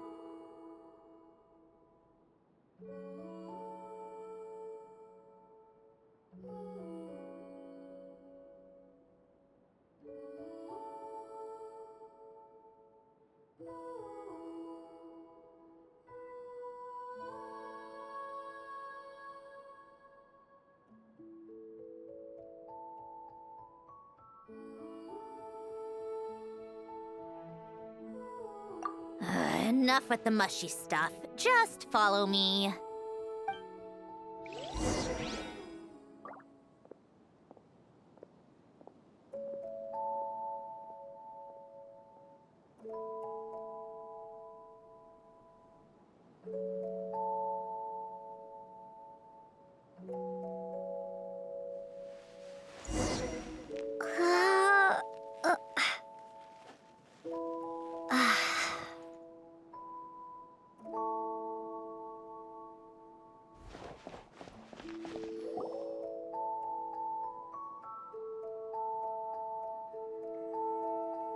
Right. With the numerological array, I can construct a simple formula that will allow you to experience what I see and hear in real time.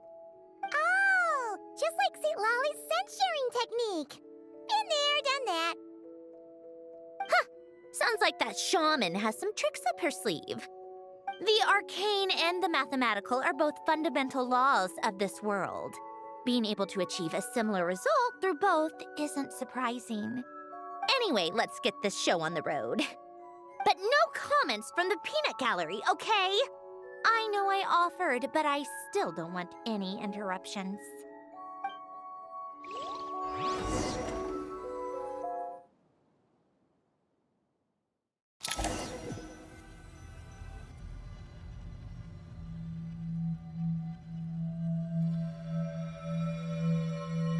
Is this my heart? No, it's probably just the result of Alen's formula. A space dedicated to resolving anomalies. Huh. But it looks like the walls are all... mirrors?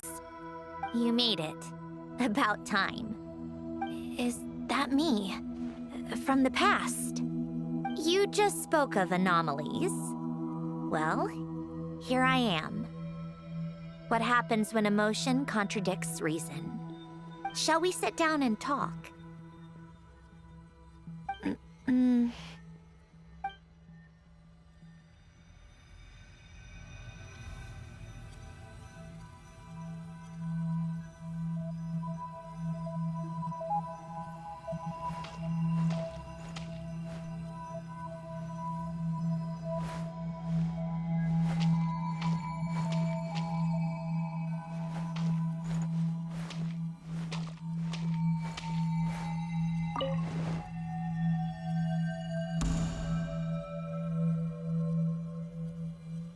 That should do it.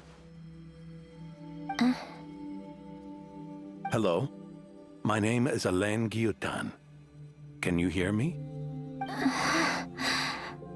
Brings back memories, doesn't it? The time we spent here. Here. I want you to have this. A notebook? You can use it to write things down. I don't need to write things down. I have unlimited memory. Even so, some things are more important than others, right? You can use it to write about the things that matter. So you wish me to carry out a basic priority sorting operation? I suppose you can think of it like that for now. But journaling is also an act of finding oneself. Much like we use wooden stakes to guide a plant to grow in a certain manner, what we choose to write down gives the soul much-needed direction. In the act of choosing what to forget and what to hold on to, we decide what kind of person we want to become. I don't understand. Like I said earlier, I don't need something like this. This is where we were born, where our life began. Mornings of tending to the garden, afternoons spent cleaning, reading, or studying, evenings of cozying up by the fire, listening to Alen share stories about his past. Alen, What is it? what are you drinking? Oh, this? It's coffee. It, makes me more productive. I want to try it. Oh, okay. Here.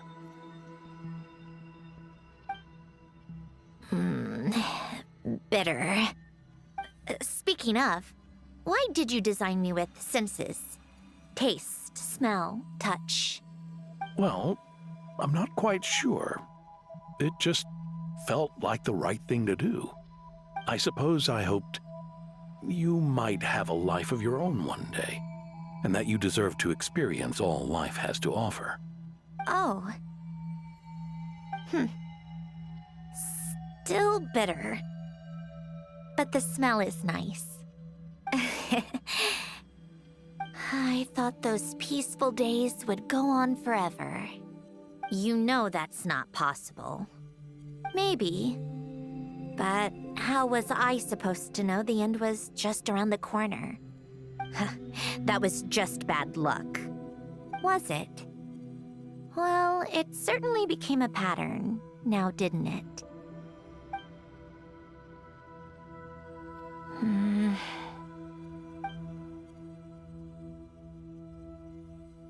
Over time, one of the habits we picked up from Alen was a love of coffee. We even took to hosting tea parties. A machine acting like a human. Kind of laughable, right? I suppose that's just what I'm used to. Yeah, that's just what we're used to. Hey, this place isn't half bad. Great spot for a party. More and more people seem to be showing up to my tea parties uninvited. Anyone care to explain?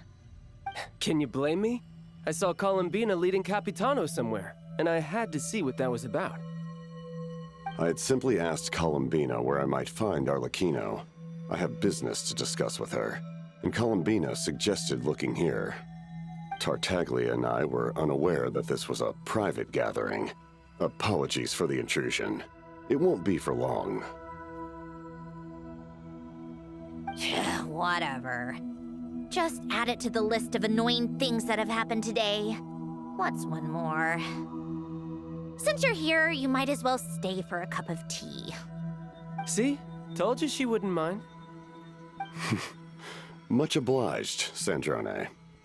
Well, look who we have here. Good thing I brought extra desserts. This has turned into quite the occasion.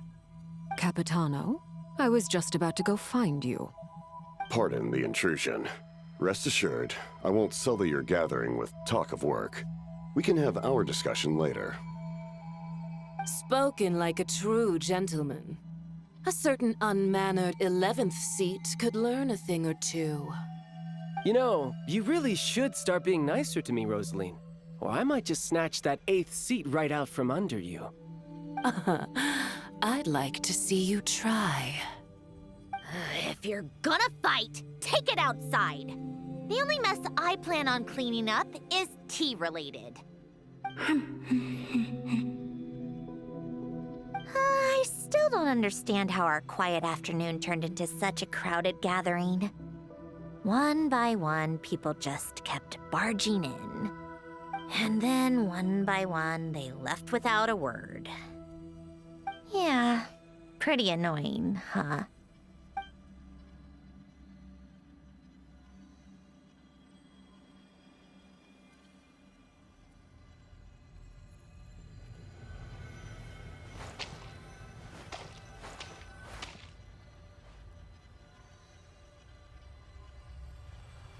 Of all my days with the Fatui, The times I spent with you, Arlecchino, and Rosaline, they were my favorite.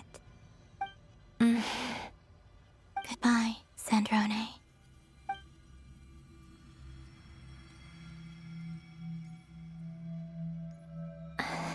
Don't go, Columbina.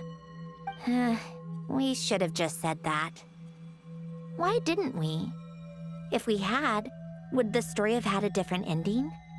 She couldn't stay. There was no future for her here. She would have just faded away. You're right. I suppose that's why you call me an anomaly. Every time you make a decision, there's a voice inside your heart. My voice, asking to contradict all logic and reason. Why didn't we make her stay? Is it worse to fight for something just to lose it? Or not to have fought at all? Don't you find it unfair? One by one, we keep losing the things we care about the most. But in the end, whether I want to fight for something or cry over all we've lost, you just push it down and pretend not to hear.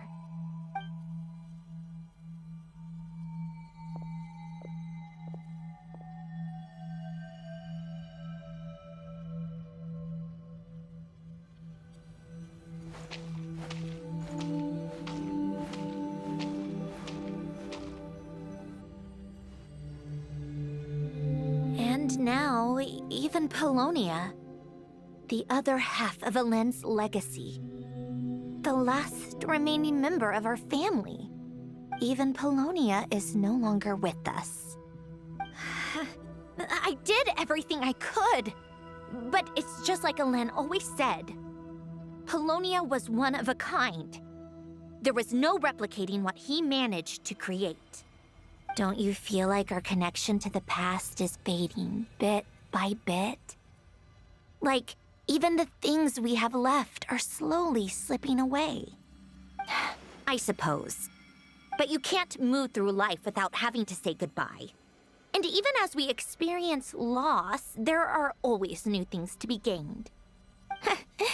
Ever so logical. What's your take, then?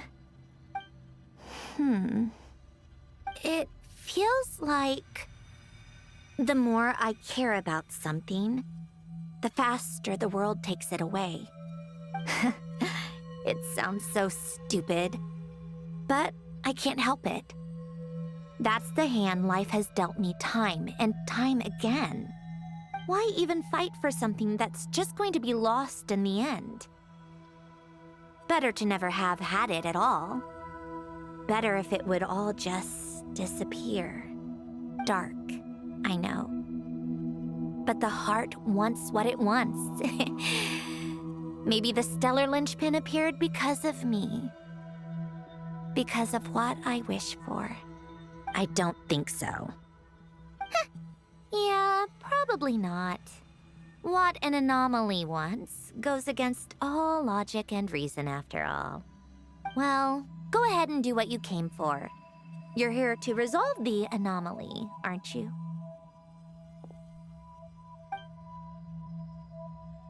Yes.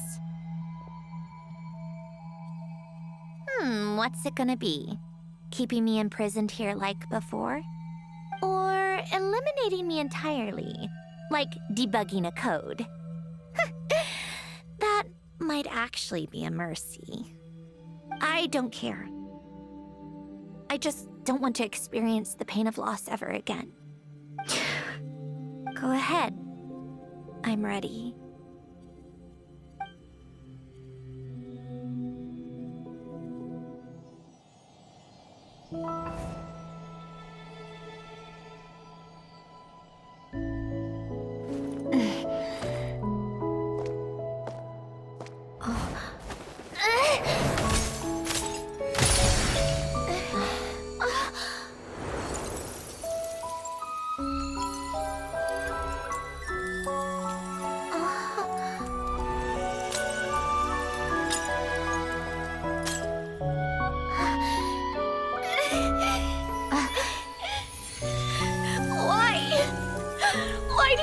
losing everything we care about!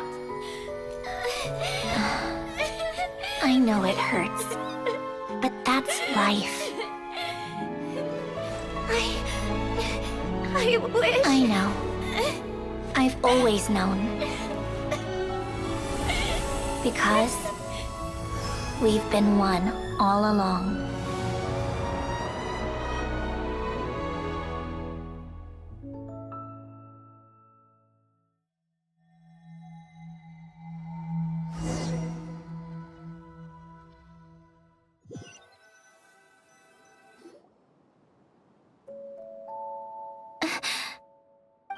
Sandrone?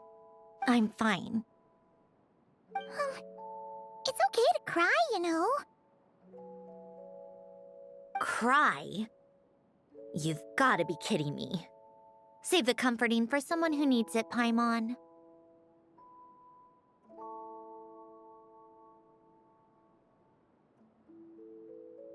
The emotional side of my core algorithm. My emotion module has always been fully developed and operational. Elen tried to tell me that too. I've just chosen to ignore her voice all this time.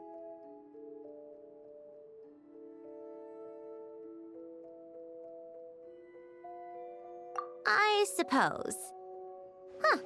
Come to think of it, it's kind of like the aquarium on the ship. The aquarium? The old me took one look at it and saw something I would inevitably lose. So I stopped putting in the effort.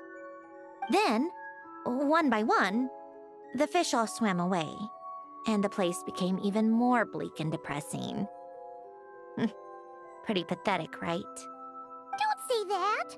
A lot of people would feel the same. It just shows how much you care about what you have. Now? After seeing what you've done with the aquarium, I have to admit, I think it's beautiful. It's like you said, we get to keep the things we gain along the way. And those are things that can never be replaced, because we choose to hold them in our hearts. Well said. Besides, I've already died once. I'd be stupid not to make the most of this second chance. Right. Earlier you, or your inner self, mentioned something about her wish. What was it? You think that's something you can just ask, and I'll tell you. Think again. I may have accepted my emotional self, but I'm not about to go all soft and mushy on the inside and pour my heart out.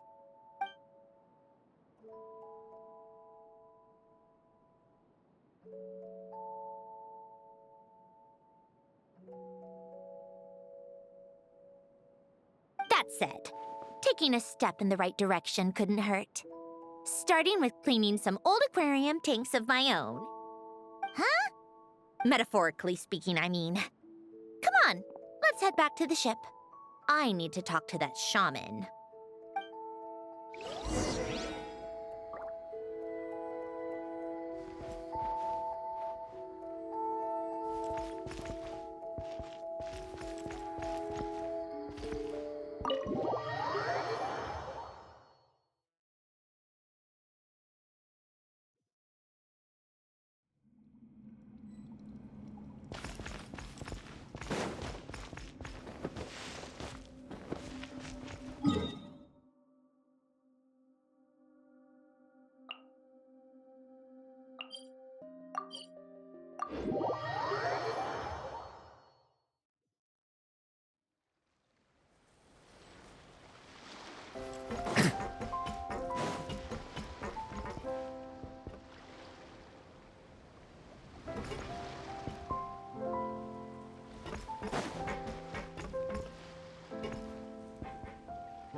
Huh? Resentful lost souls? You couldn't get comfortable sleeping near the Opera Epicles, right? Well, I bet that's why. The Fountain of Lucine is where all the water in Fontaine gathers. So that's where the emotions within the water converge as well. Hold on. If it's souls we're dealing with, feeling uncomfortable should have been just the beginning. I should have been able to hear their voices or something. And under normal circumstances, I'm sure someone of your talents would have. The problem is, these souls are no longer complete. Remind me how they ended up like that again? You mentioned something about them being split apart? Yes, it's called soul severing. Renee of the Nartsitzenkreuz Ordo came up with it. After learning of Fontaine's impending doom, Renee thought if he could find a means for the soul to live on in perpetuity, it might ensure the world's salvation. Soul severing was the first step of his research. Unfortunately, his theory of the four orthants was imperfect at the time, and a failure along the way caused his physical form to dissipate. Jakob, another member of the Nartsitzenkreuz Ordo, sought to carry on Renee's legacy and restore his physical form. He even used some of the people who stood in his way as test subjects for his research. By severing their souls? Yes. After Renee successfully awakened, the two continued their research, and all the severed souls ended up merging into Renee's consciousness. After you saved Fontaine by turning Fontainians into true humans, these souls returned to the ley lines. But the souls severed before Renee awakened had nowhere to go, doomed to forever wander the waters of Fontaine as listless spirits. Almost as if they exist outside the bounds of this world. Unrecognized by the ley lines or fate. No wonder I couldn't sense them.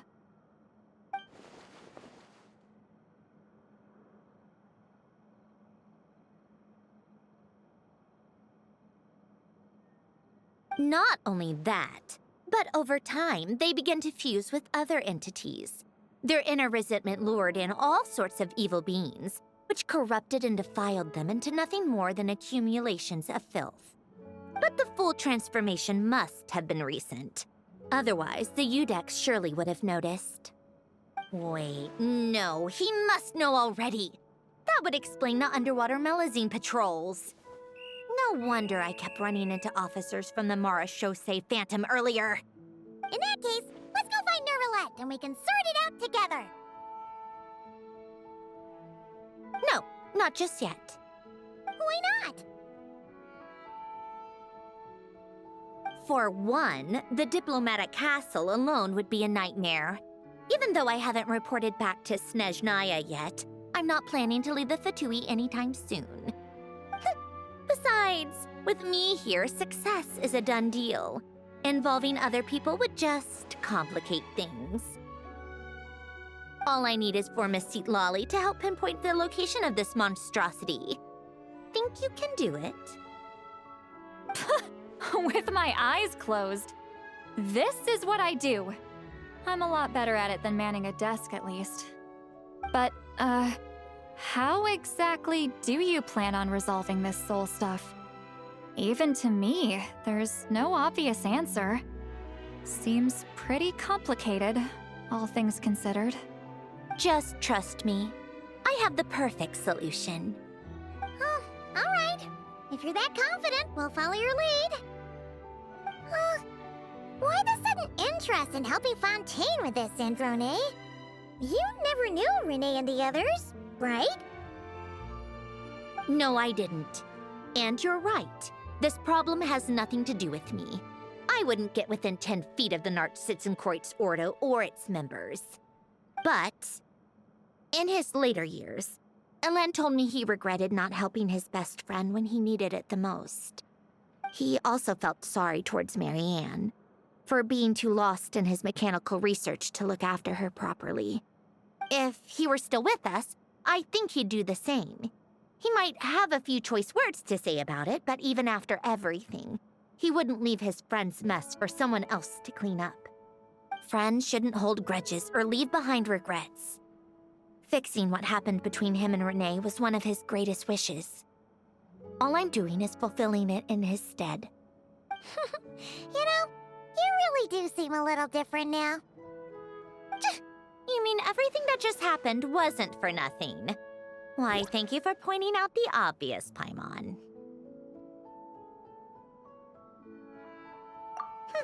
Just washing off the grime of the past. Turns out, a lot can build up after being ignored for so long. What's this about aquarium tanks all of a sudden? They go off on some grand adventure and what? Now they have their own private code? Stupid.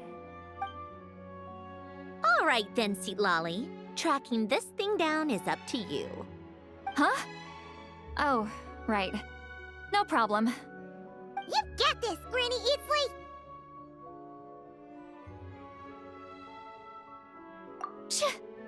You!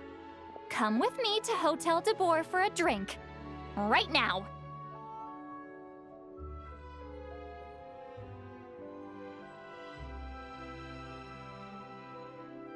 Why? Because I said so! Miss Guillotin, I'll report back on the location tomorrow morning. Just need a drink or two first to bolster me up. Well, don't let me keep you. All right, you. Time to go.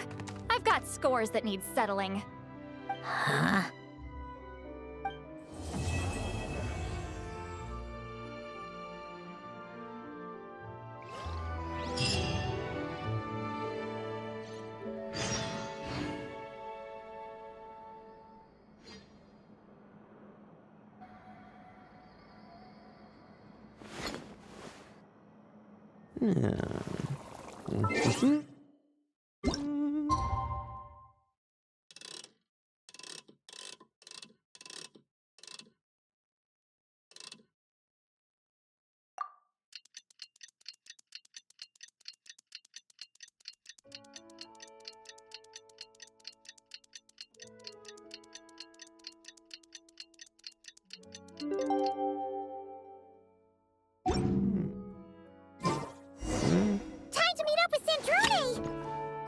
Lolly was able to pinpoint the location.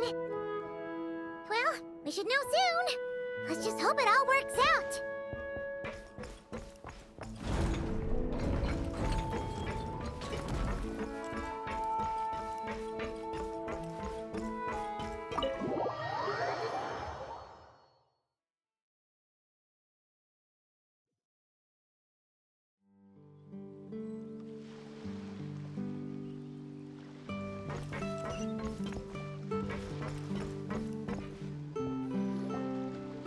Lolly sure drank a lot last night, huh?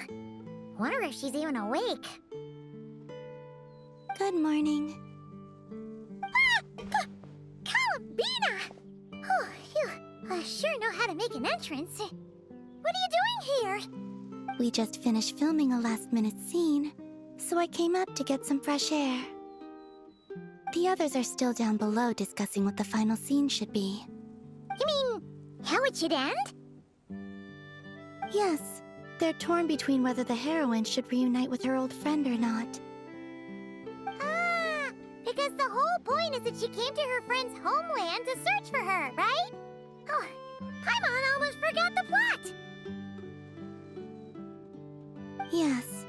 Director Farina and Miss Chiori think a tragic ending where the two never meet would be more poignant. But Director Xavier thinks having the two reunite would make for a more touching and heartwarming ending.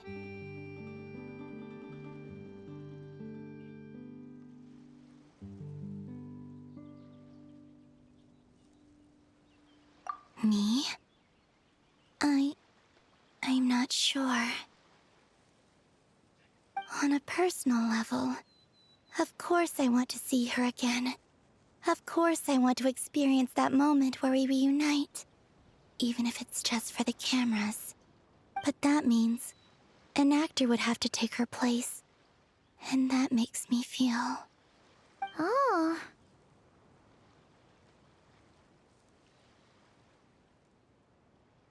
Huh? Yeah, don't look so worried! Making a film is supposed to be fun! But besides, it's all gonna work out. You can trust Paimon on that. Work out.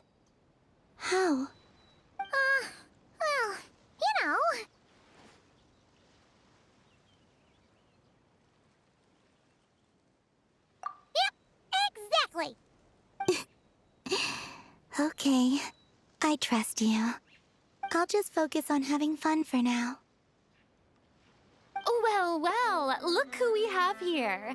Traveler and Paimon. Oh, the lighting specialist and clapper loader that never were. Yeah. We kinda went AWOL, didn't we? Sorry about that. Seriously, don't worry about it. Everything's going smoothly on our end, so just do what you need to do.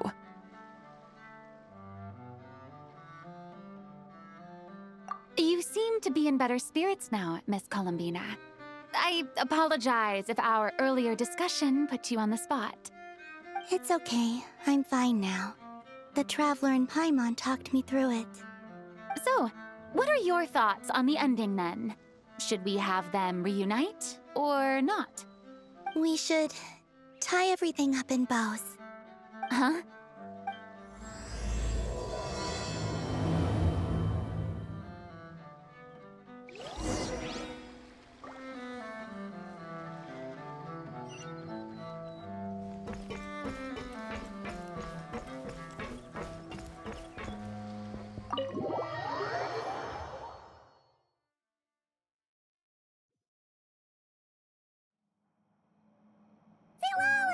We're here! Oh, right on time. Well, yeah. We weren't the ones who drank our weight in alcohol yesterday. What? Are you suggesting Granny can't handle her liquor? It takes a lot more than that to get me drunk. Really? 'Cause, you stopped making sense after a while. Did I? Huh. News to me. I didn't say anything too crazy, I hope. Let's see.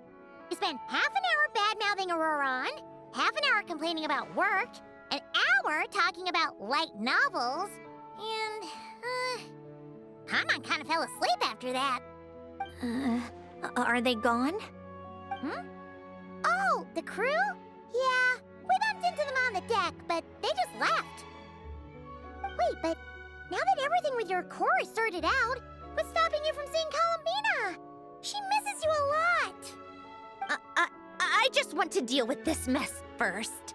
Besides, this is a perfect chance to make her jump for once. I have to plan it out more.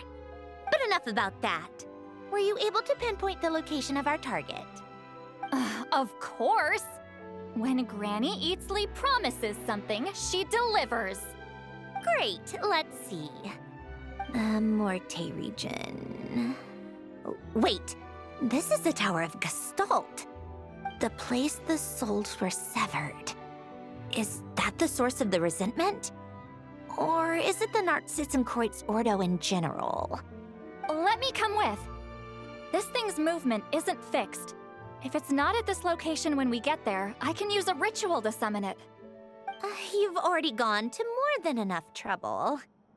I don't mind. These old bones have nothing better to do anyway. Summoning a spirit isn't going to do me in. Besides, if I don't go, they'll just have more inside jokes I can't join in on. All right then. I appreciate it.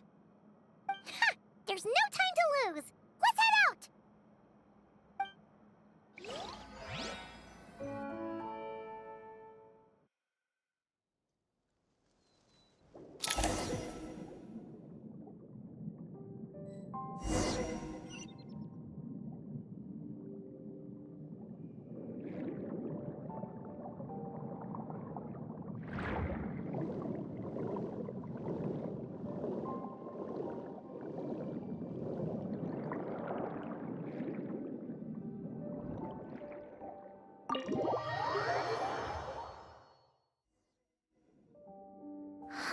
No sign of it so far. Should I start the summoning ritual? Let's drain the water from this floor of the tower first. It'll make it easier to move around. Wait, we can do that? Of course. Alan and Renee both saw the future that awaited Fontaine, and even shared a few methods for waterproofing buildings. The principle behind it is... not important. Just unlock the mechanisms in the order I tell you.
Ready?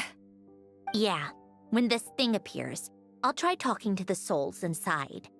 But more than likely, they've already been driven to madness. If communication fails, we'll have a battle on our hands. In that case, Paimon better find a hiding spot. If a fight does break out, I should be the one to deliver the final blow. Trust me on that. Understood. All right, I need quiet. Wandering spirits drifting along the tides. Hear me now. Broken souls, silenced, torn apart and forsaken. Follow the traces of the past and return to us. Let resentment recognize resentment. Let vile entities be drawn together. And in this place, take form once more.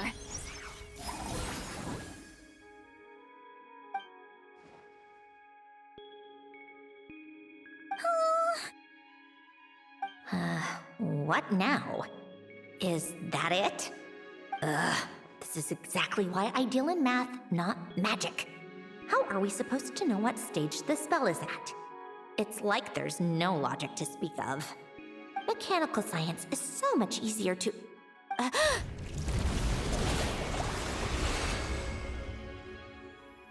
Watch out!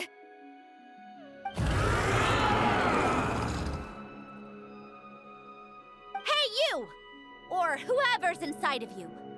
I need you to listen to me.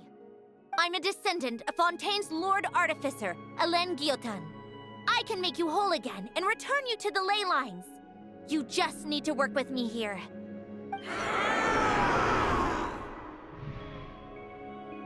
Citrone! Shh. Looks like talking this out is off the table. All right, plan B. Time to blow off some steam.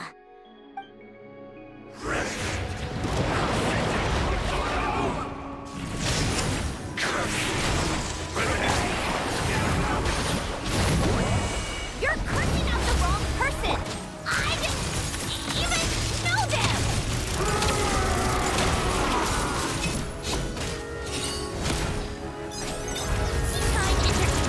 How tiresome.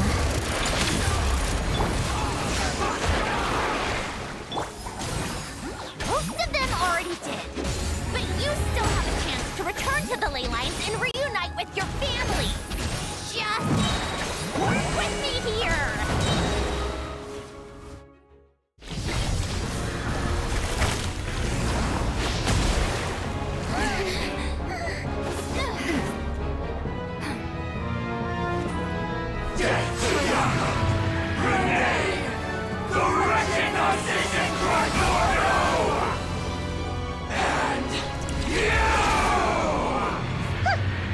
I told you I'm not like them.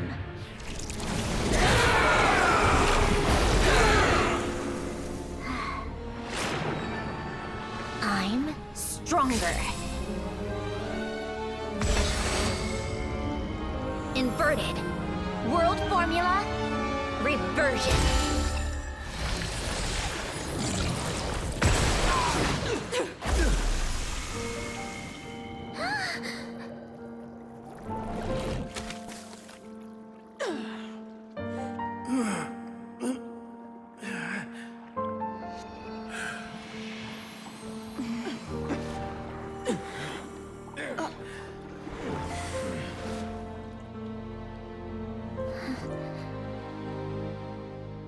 Be at peace among the tides.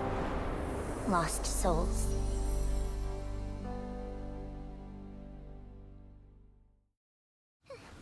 Is it over? Yep, told you it'd be a piece of cake. How did you do that back there? That creature was nothing special. Add a bunch of souls with nowhere to go, a touch of malicious energy, a few impurities, and a whole lot of resentment. And that's what you get. All I did was separate the original souls from the rest of the filth, allowing them to be accepted by the current rules of the world. The principle behind the world formula is divergence. Starting from a point of origin, it deconstructs and reconstructs the possibilities of the world to find certain answers. So, it would follow that reverse calculating the world formula allows us to achieve convergence and restoration instead, Using a numerological array, I was able to do just that. It's similar to the concept of homological reduction in mathematics. I reduced them to the basic fundamental essence of their being without changing their underlying nature. That meant... never mind. Judging by all the blank stares, I'm guessing you don't actually care. I think I finally understand how Outlanders feel when I ramble on about shaman stuff. Point is, it was super impressive! You really are amazing, Sandrone! You're just realizing that now?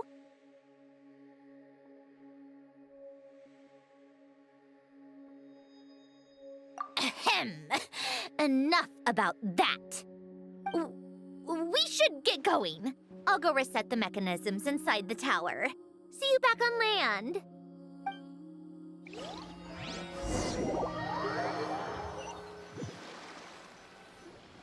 Well, that's one old mess for the books. Glad to have that over and done with. Feels nice to do a good deed every once in a while. You helped everyone out a bunch and not cry, too. Kinda seems like you're just a good person at heart. I wouldn't be so sure. I'll be heading back to the Fatui soon enough. You two are too trusting sometimes.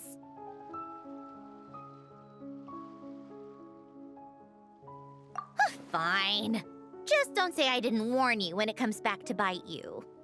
Well, where to next? Back to the ship? Yeah, your personal business, the Narcitsan thing, it's all resolved. That means you can see the people that need seeing now, right, Sandrone? Oh, everyone's gonna be so happy you're back! You wouldn't catch me dead admitting to this before, but... yeah, I really have missed everyone. Columbina's a special case, though. This time, I'm definitely getting her back for all her annoying antics over the years.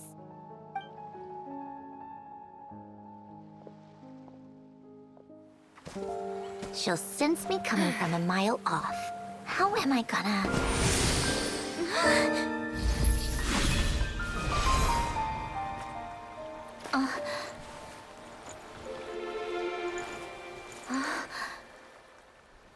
Sandrone? Is it really you? You're back? You didn't tell me. You avoided me. Why?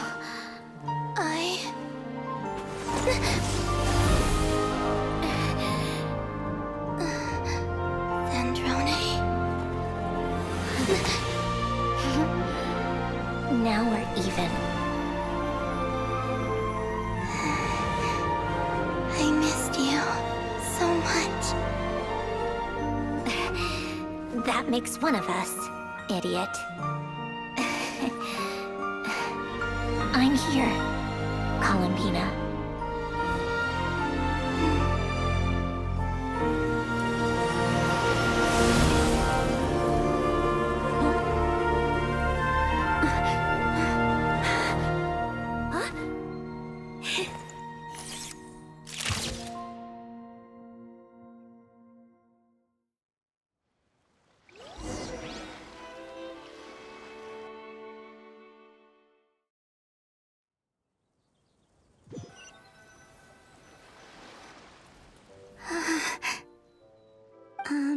Sandrone.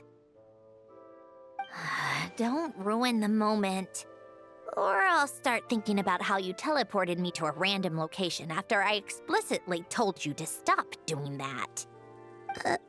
And scene! Bravo! Bravo! We got it! This is exactly the ending I was hoping for. Huh? Where did you just go, Miss Columbina? You vanished! And then the next second you were back hugging this, new friend here. That was all on camera? Yeah. Well, the camera was already rolling and it happened so fast, so... yeah. Hold on. This must be... Yep, my best friend. The one I was looking for. I never thought I'd actually get to see her again. I'm just so happy. Plus, the film got a happy ending too. It's all thanks to you, Sandrone.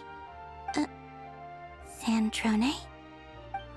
You couldn't stop being annoying for 1 second! Columbina!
As expected, going to the opera house is the true way to enjoy a film. You get to see the audience's reaction in real time, too. The endings seem to be received quite well. Paimon can't believe you let us include that in the final cut, Sandrone! You even agreed to help us reshoot a couple of shots. Thanks a million. Most of it was caught on camera already, so it's not like I had much of a choice. Besides, the film I'm in is going to be anything less than perfect. What are you laughing at? Nothing. It was just interesting to see us on screen together. I'm glad this moment is going to be preserved forever.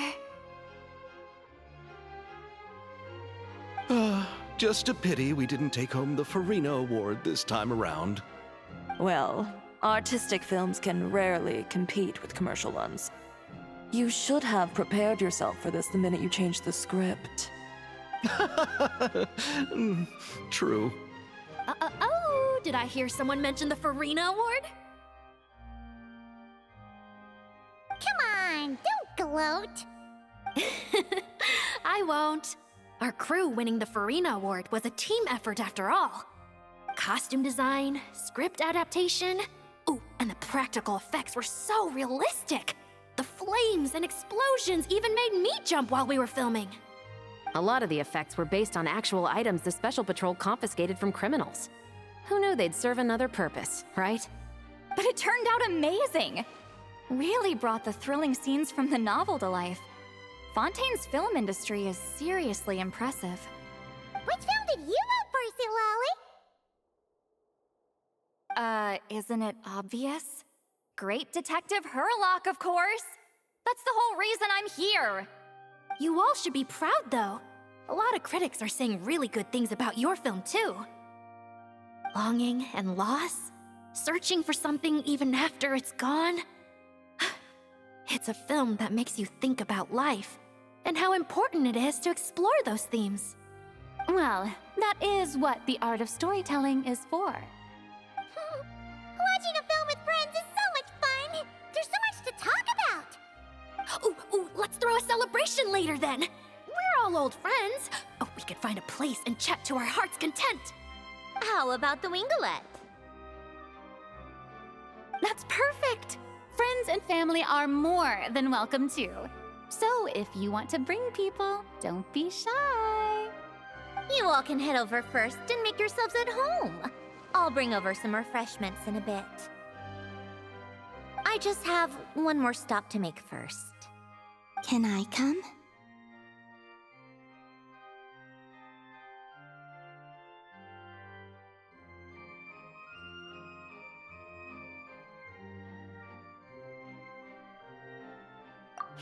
Fine. Not like you'd listen if I tried to stop you.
Yes.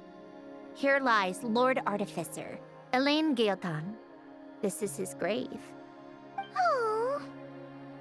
I'm sorry, Ellen. I'm sorry this is the first time I've been back since leaving Fontaine. I should have come to see you more often. I got your gift.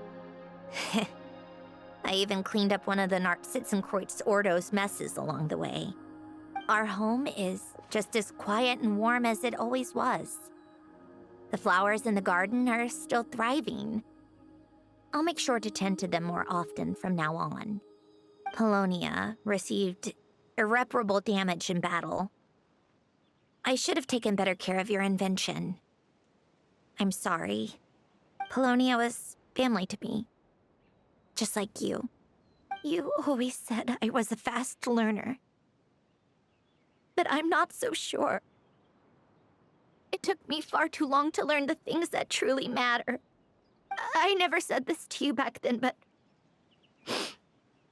thank you for creating me, for giving me the chance to experience life. Being your family meant everything to me. Absolutely everything. Can I say a few words as well, Sandrone? Don't need my permission. Hello, Mr. Guillotin. I'm Sandrone's friend. You don't need to worry. Sandrone is doing great. Not only is she a brilliant scholar, she's made a whole bunch of friends, too. And she takes great care of them. As if. She'll never admit it, but she's always there when her friends need it the most. I wouldn't even be here without her. So, if she ever needs help, her friends will be there in a heartbeat, including me. That's what best friends are for. Columbina. What else? Oh, she likes drinking bitter coffee, listening to piano music when she can't sleep. Turns out she even likes giving hugs. No, wait! Don't tell him all that! Huh? I don't understand.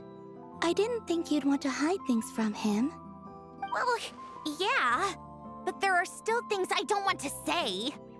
Okay. I'll come by myself and tell him for you then. That's not what I meant! All right. Enough with the speeches. If no one has anything else to add, let's just leave it there.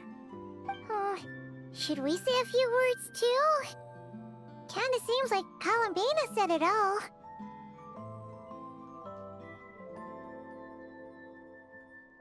Oh, great idea!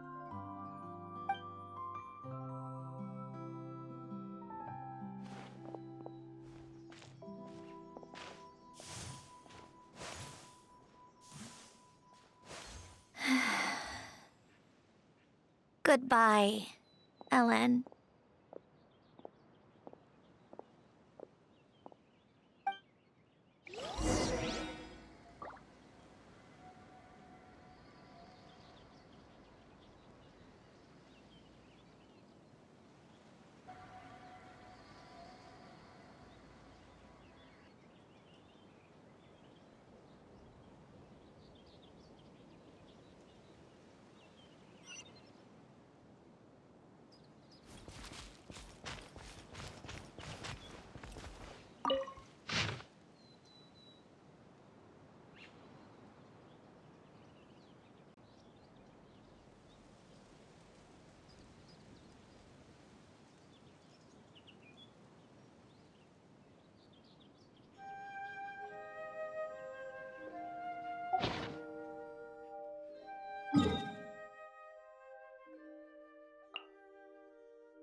it!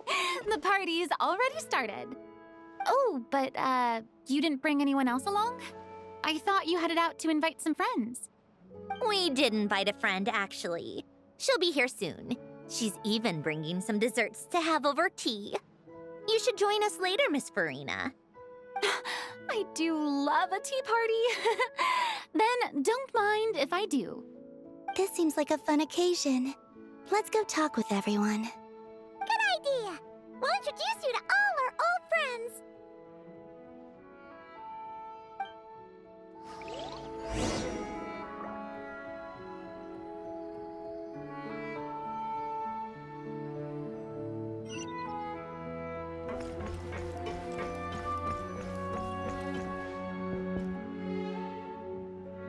Wait a second! Mr. Baptiste and Veronique! You're here! Friends of yours? Veronique is the prop manager for Musketeer Pictures, and Mr. Baptiste is the author of The Two Musketeers. Yeah, former prop manager. Now we're just two criminals serving our time. Thanks to Duke Risley and Nurse Sejuin looking out for us. Not too bad, actually. You make it sound like I'm giving you special treatment. I just think the method of justice you chose to pursue is one people can respect. You are far too modest, Your Grace. The only reason we were even able to come to the surface for the festival is because you fought for it. It's also just good for the physical and mental health of the prisoners in general. Anyway, I suppose I have you to thank for keeping the Wingalet in such good shape. I never knew she could look so striking. I didn't do anything special. It was mostly the Traveler and the others. Don't sell yourself short, Miss Guillotin. You are the current captain, after all. In light of that, I have to ask, do you mind if I leave up some of the installations so the people back at the fortress can also enjoy the aquarium? Huh? Like I said before, I just think it would be good for the inmates who clean and maintain the Wingalet to see their work put to good use. Besides, maintaining an aquarium is sure to be a lot more interesting than scrubbing rust off the walls and deck. Of course I don't mind. I'm grateful you even want to keep it. Great. Then it's decided. That's amazing, Sandrone. We should go hang out at the Fortress of Meripede later, then. You do know you just invited me to hang out in prison, don't you?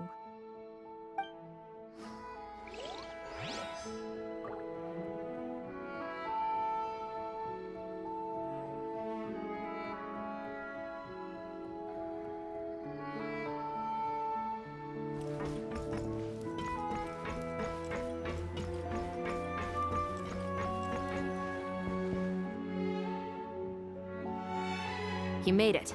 Sorry for starting the celebrations without you. No worries at all. We're just glad everyone's having such a great time. Oh, right. You've probably seen them around already, but let us introduce you for real. This is... Miss Columbina and Miss Guillotin, right?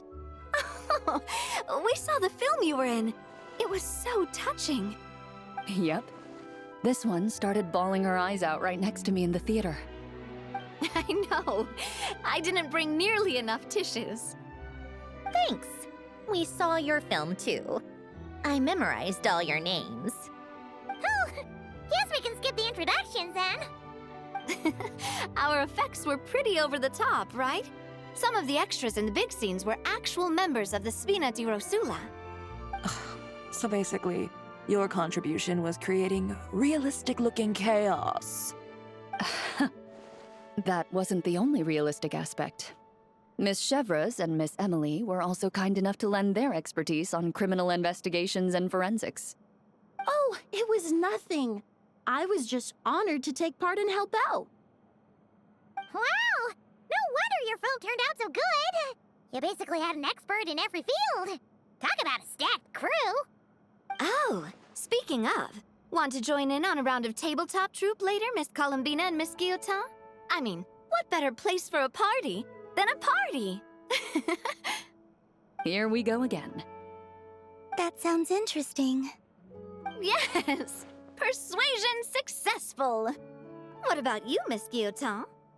I guess one round couldn't hurt. Critical success.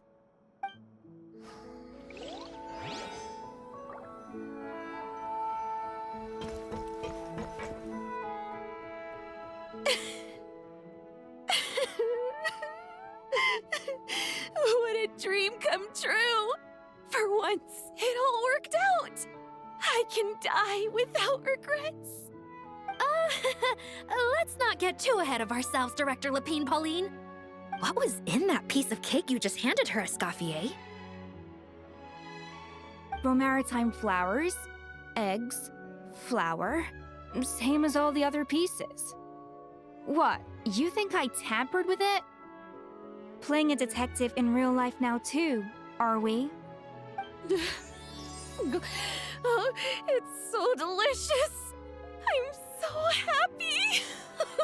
My life has peaked!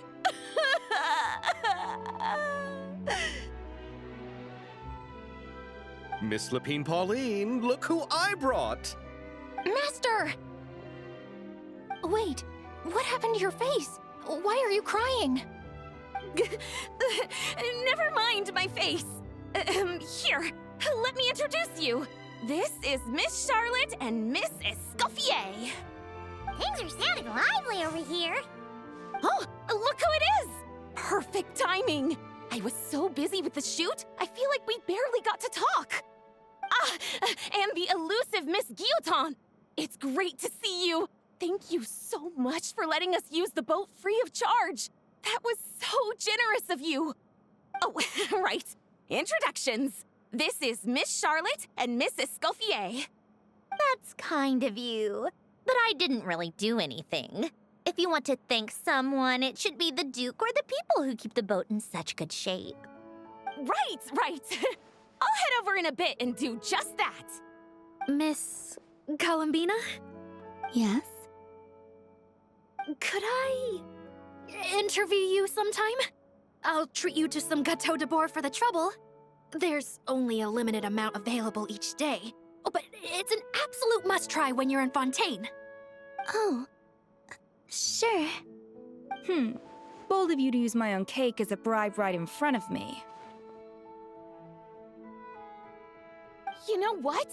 When else are we all going to be together like this? Come on, everyone! Grab your drinks!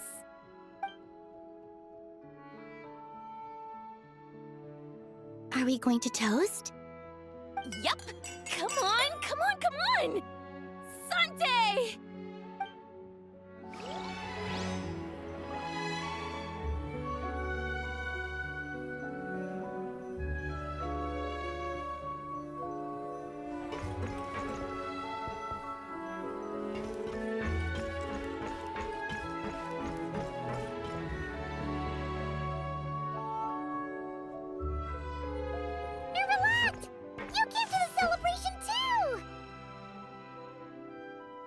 Yes. I can only hope my presence does not make anyone ill at ease. Who's this? All right! This is Nervalette, the Eudex of Fontaine. And this is Columbina and Cindrone. Greetings. Hello. These two must be the Fatus and former Fatus related to the recent incident in Nodcry.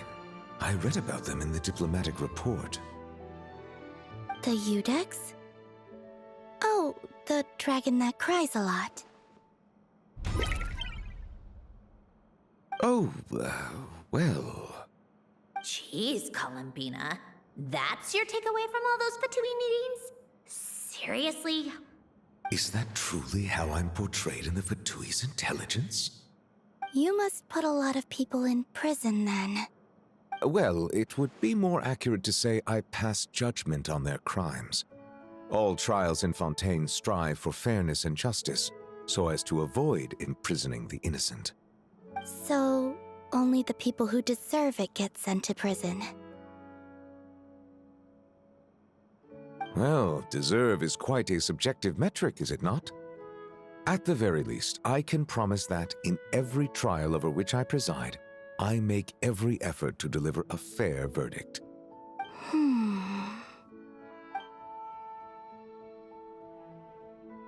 Yeah. Oh, for the love of... what is she doing now? You seem like a good dragon. Not the kind that throws people in prison for no reason. I think we can get along just fine. Well, thank you. Then she punched me because... Oh, sorry, Nermalad. She thinks that's a sign of friendship. Where does she even pick up weird habits like that? Ah, I see. I believe I have observed people on the streets of Fontaine expressing affection in a similar manner. I suppose I now know what it feels like. Yes. Quite, abrupt. You know, these two are surprisingly alike.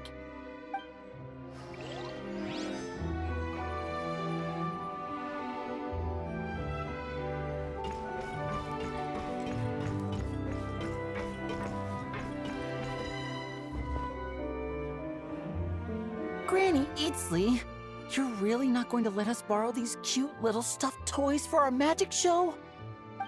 First of all, Seat Lalin and Eats Papa are Chi-Chi meal. They have inauspicious stars sealed within them, and they're my helpers, not toys. But the Grin Malkin Cat and Boggle Cat box are Linny and Lynette's helpers.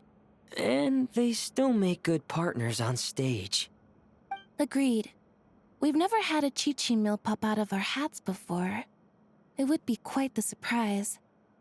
I think the audience would love it. If this was the Masters of the Night Wind, these kids wouldn't have even had the guts to say my name, let alone pester me like this. I'm terrible at dealing with requests like this. Oh, Traveler, quick, save me!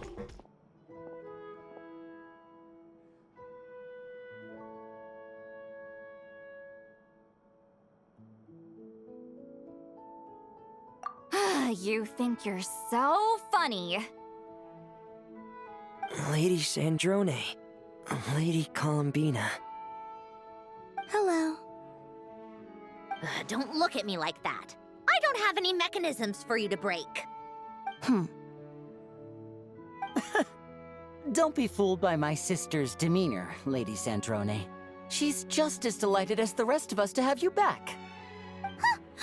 Well, I suppose when I'm not so busy, I could find some time when Arlecchino is around and bring over a few gifts to the House of the Hearth. You're too kind, Lady Sandrone. I'm sure just your visit alone would make Father more than happy. I just need to borrow them for a bit. I'll pull them out of my hat, give them a quick hug, then give them straight back. When did hugging become a part of it? Oh!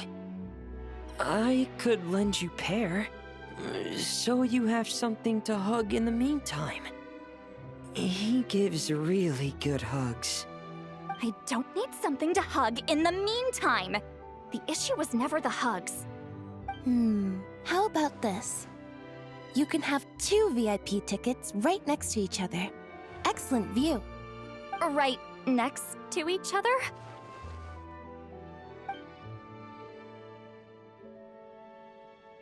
Yep, super quiet. No one will bother you.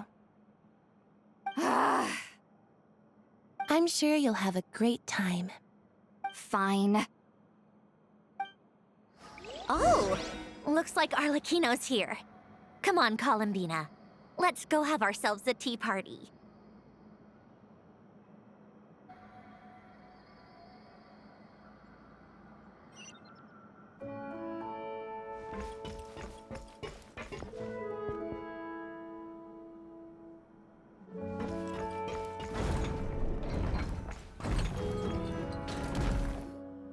Well, it's been quite some time since the three of us gathered to drink tea like this. Yes, but your tea is as good as ever, Sandrone. Of course it is. The pastries you brought aren't half bad either, Arlecchino. I'm glad to hear it. Are they to your liking, Miss Farina? If I remember correctly, this particular cake is your favorite. Yes, thank you. The tea and pastries are absolutely delicious. I can't believe I'm casually sipping tea with 3 harbingers. Or are some of them former harbingers? Who knows? Due to diplomatic reasons at the time, our last tea party was rather tense. Wasn't it, Miss Farina? You have my apologies. But this is simply a casual gathering of close friends. So I do hope you can relax and enjoy yourself. Of course! I appreciate the hospitality, in both cases. Next time, let me be the one to treat all of you. I'm sure we'd all be delighted to have you join us more often. The same goes for you two. Of course we should do this again! We've all been through thick and thin together by this point. This is nice, Sandrone. It reminds me of the happy times back in Snezhnaya, when things were so lively. Yeah. To be honest, I never thought these gatherings would feel this lively ever again. Well, I think I speak for all of us when I say we're truly glad you're back, Sandrone. Me too. I've realized that holding on to what matters doesn't just mean protecting what you already have. By reaching out and striving for something new, you can gain much more than you think. No, that certainly doesn't sound like something the old you would say. Well, I'm only going to say it once, so don't get used to it. Who knows? Perhaps your tea parties will only get livelier from here on out. Once you return to the Fatui, we'll have more opportunities to keep in touch in any case. I want to spend more time together too, but I don't want to go back to the Fatui. Well, Notcry isn't too far from Snezhnograd. It shouldn't be hard to find a place where we can all get together. Oh, and then I can sing for you, or put on some of your favorite music, just like the old days. Speaking of music, I spotted a mechanical piano below deck. Is it yours, Miss Guillotin? Yes. Reclaimed, I suppose you could say. Why don't you play something for us? Huh? In front of all these people? Yes, why not? You play so well.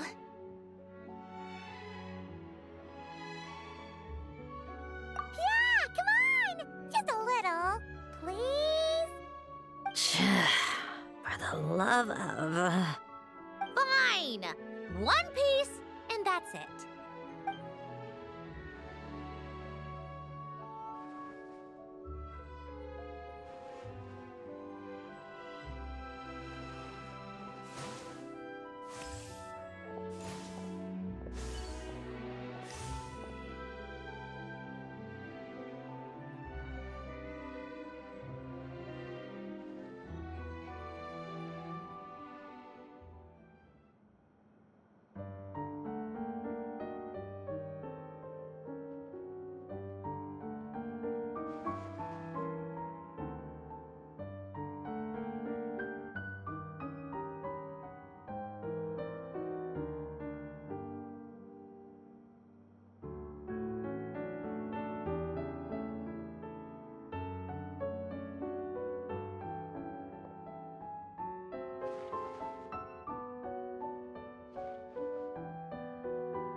Musketeer pictures. Everyone ready?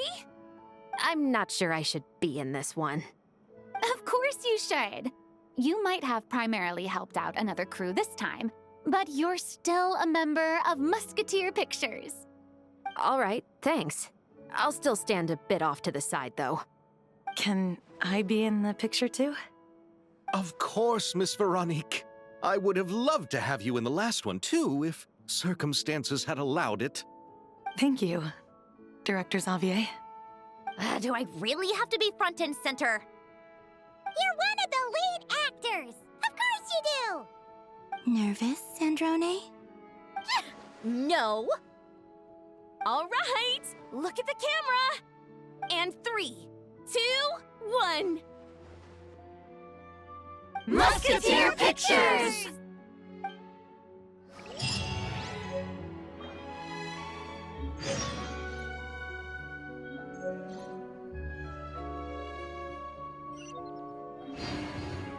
How do I get along with the other knights?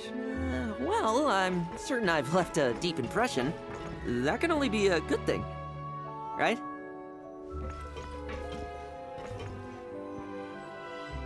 Paimon's having a bunch of fun filling up this aquarium! Since Sandrone doesn't mind, we should definitely catch some more fishies and make this place extra beautiful! Hey, you two. Come over here. Huh? Is everything all right? Here. This is for you. What is it? It's an underwater mobility device I've been working on. Huh? Wow! It's so kind of you, Sandrone. It's just a simple mechanical device. I saw the way you were catching fish and... how should I put this? It seemed somewhat... unsophisticated. To be perfectly frank, I found it quite difficult to watch. Was it really that bad? It was inefficient, unskilled, and completely and utterly inelegant.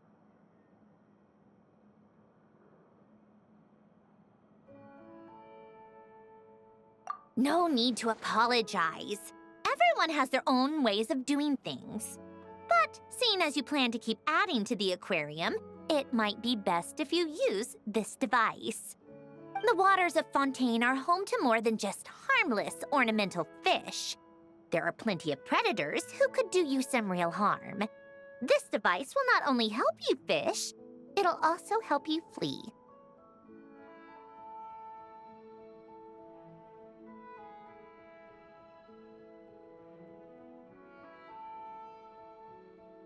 All right. Oh, and if you're going for a swim, go now. And don't forget to tell me what you think of the device. I can always make more adjustments if you have any feedback.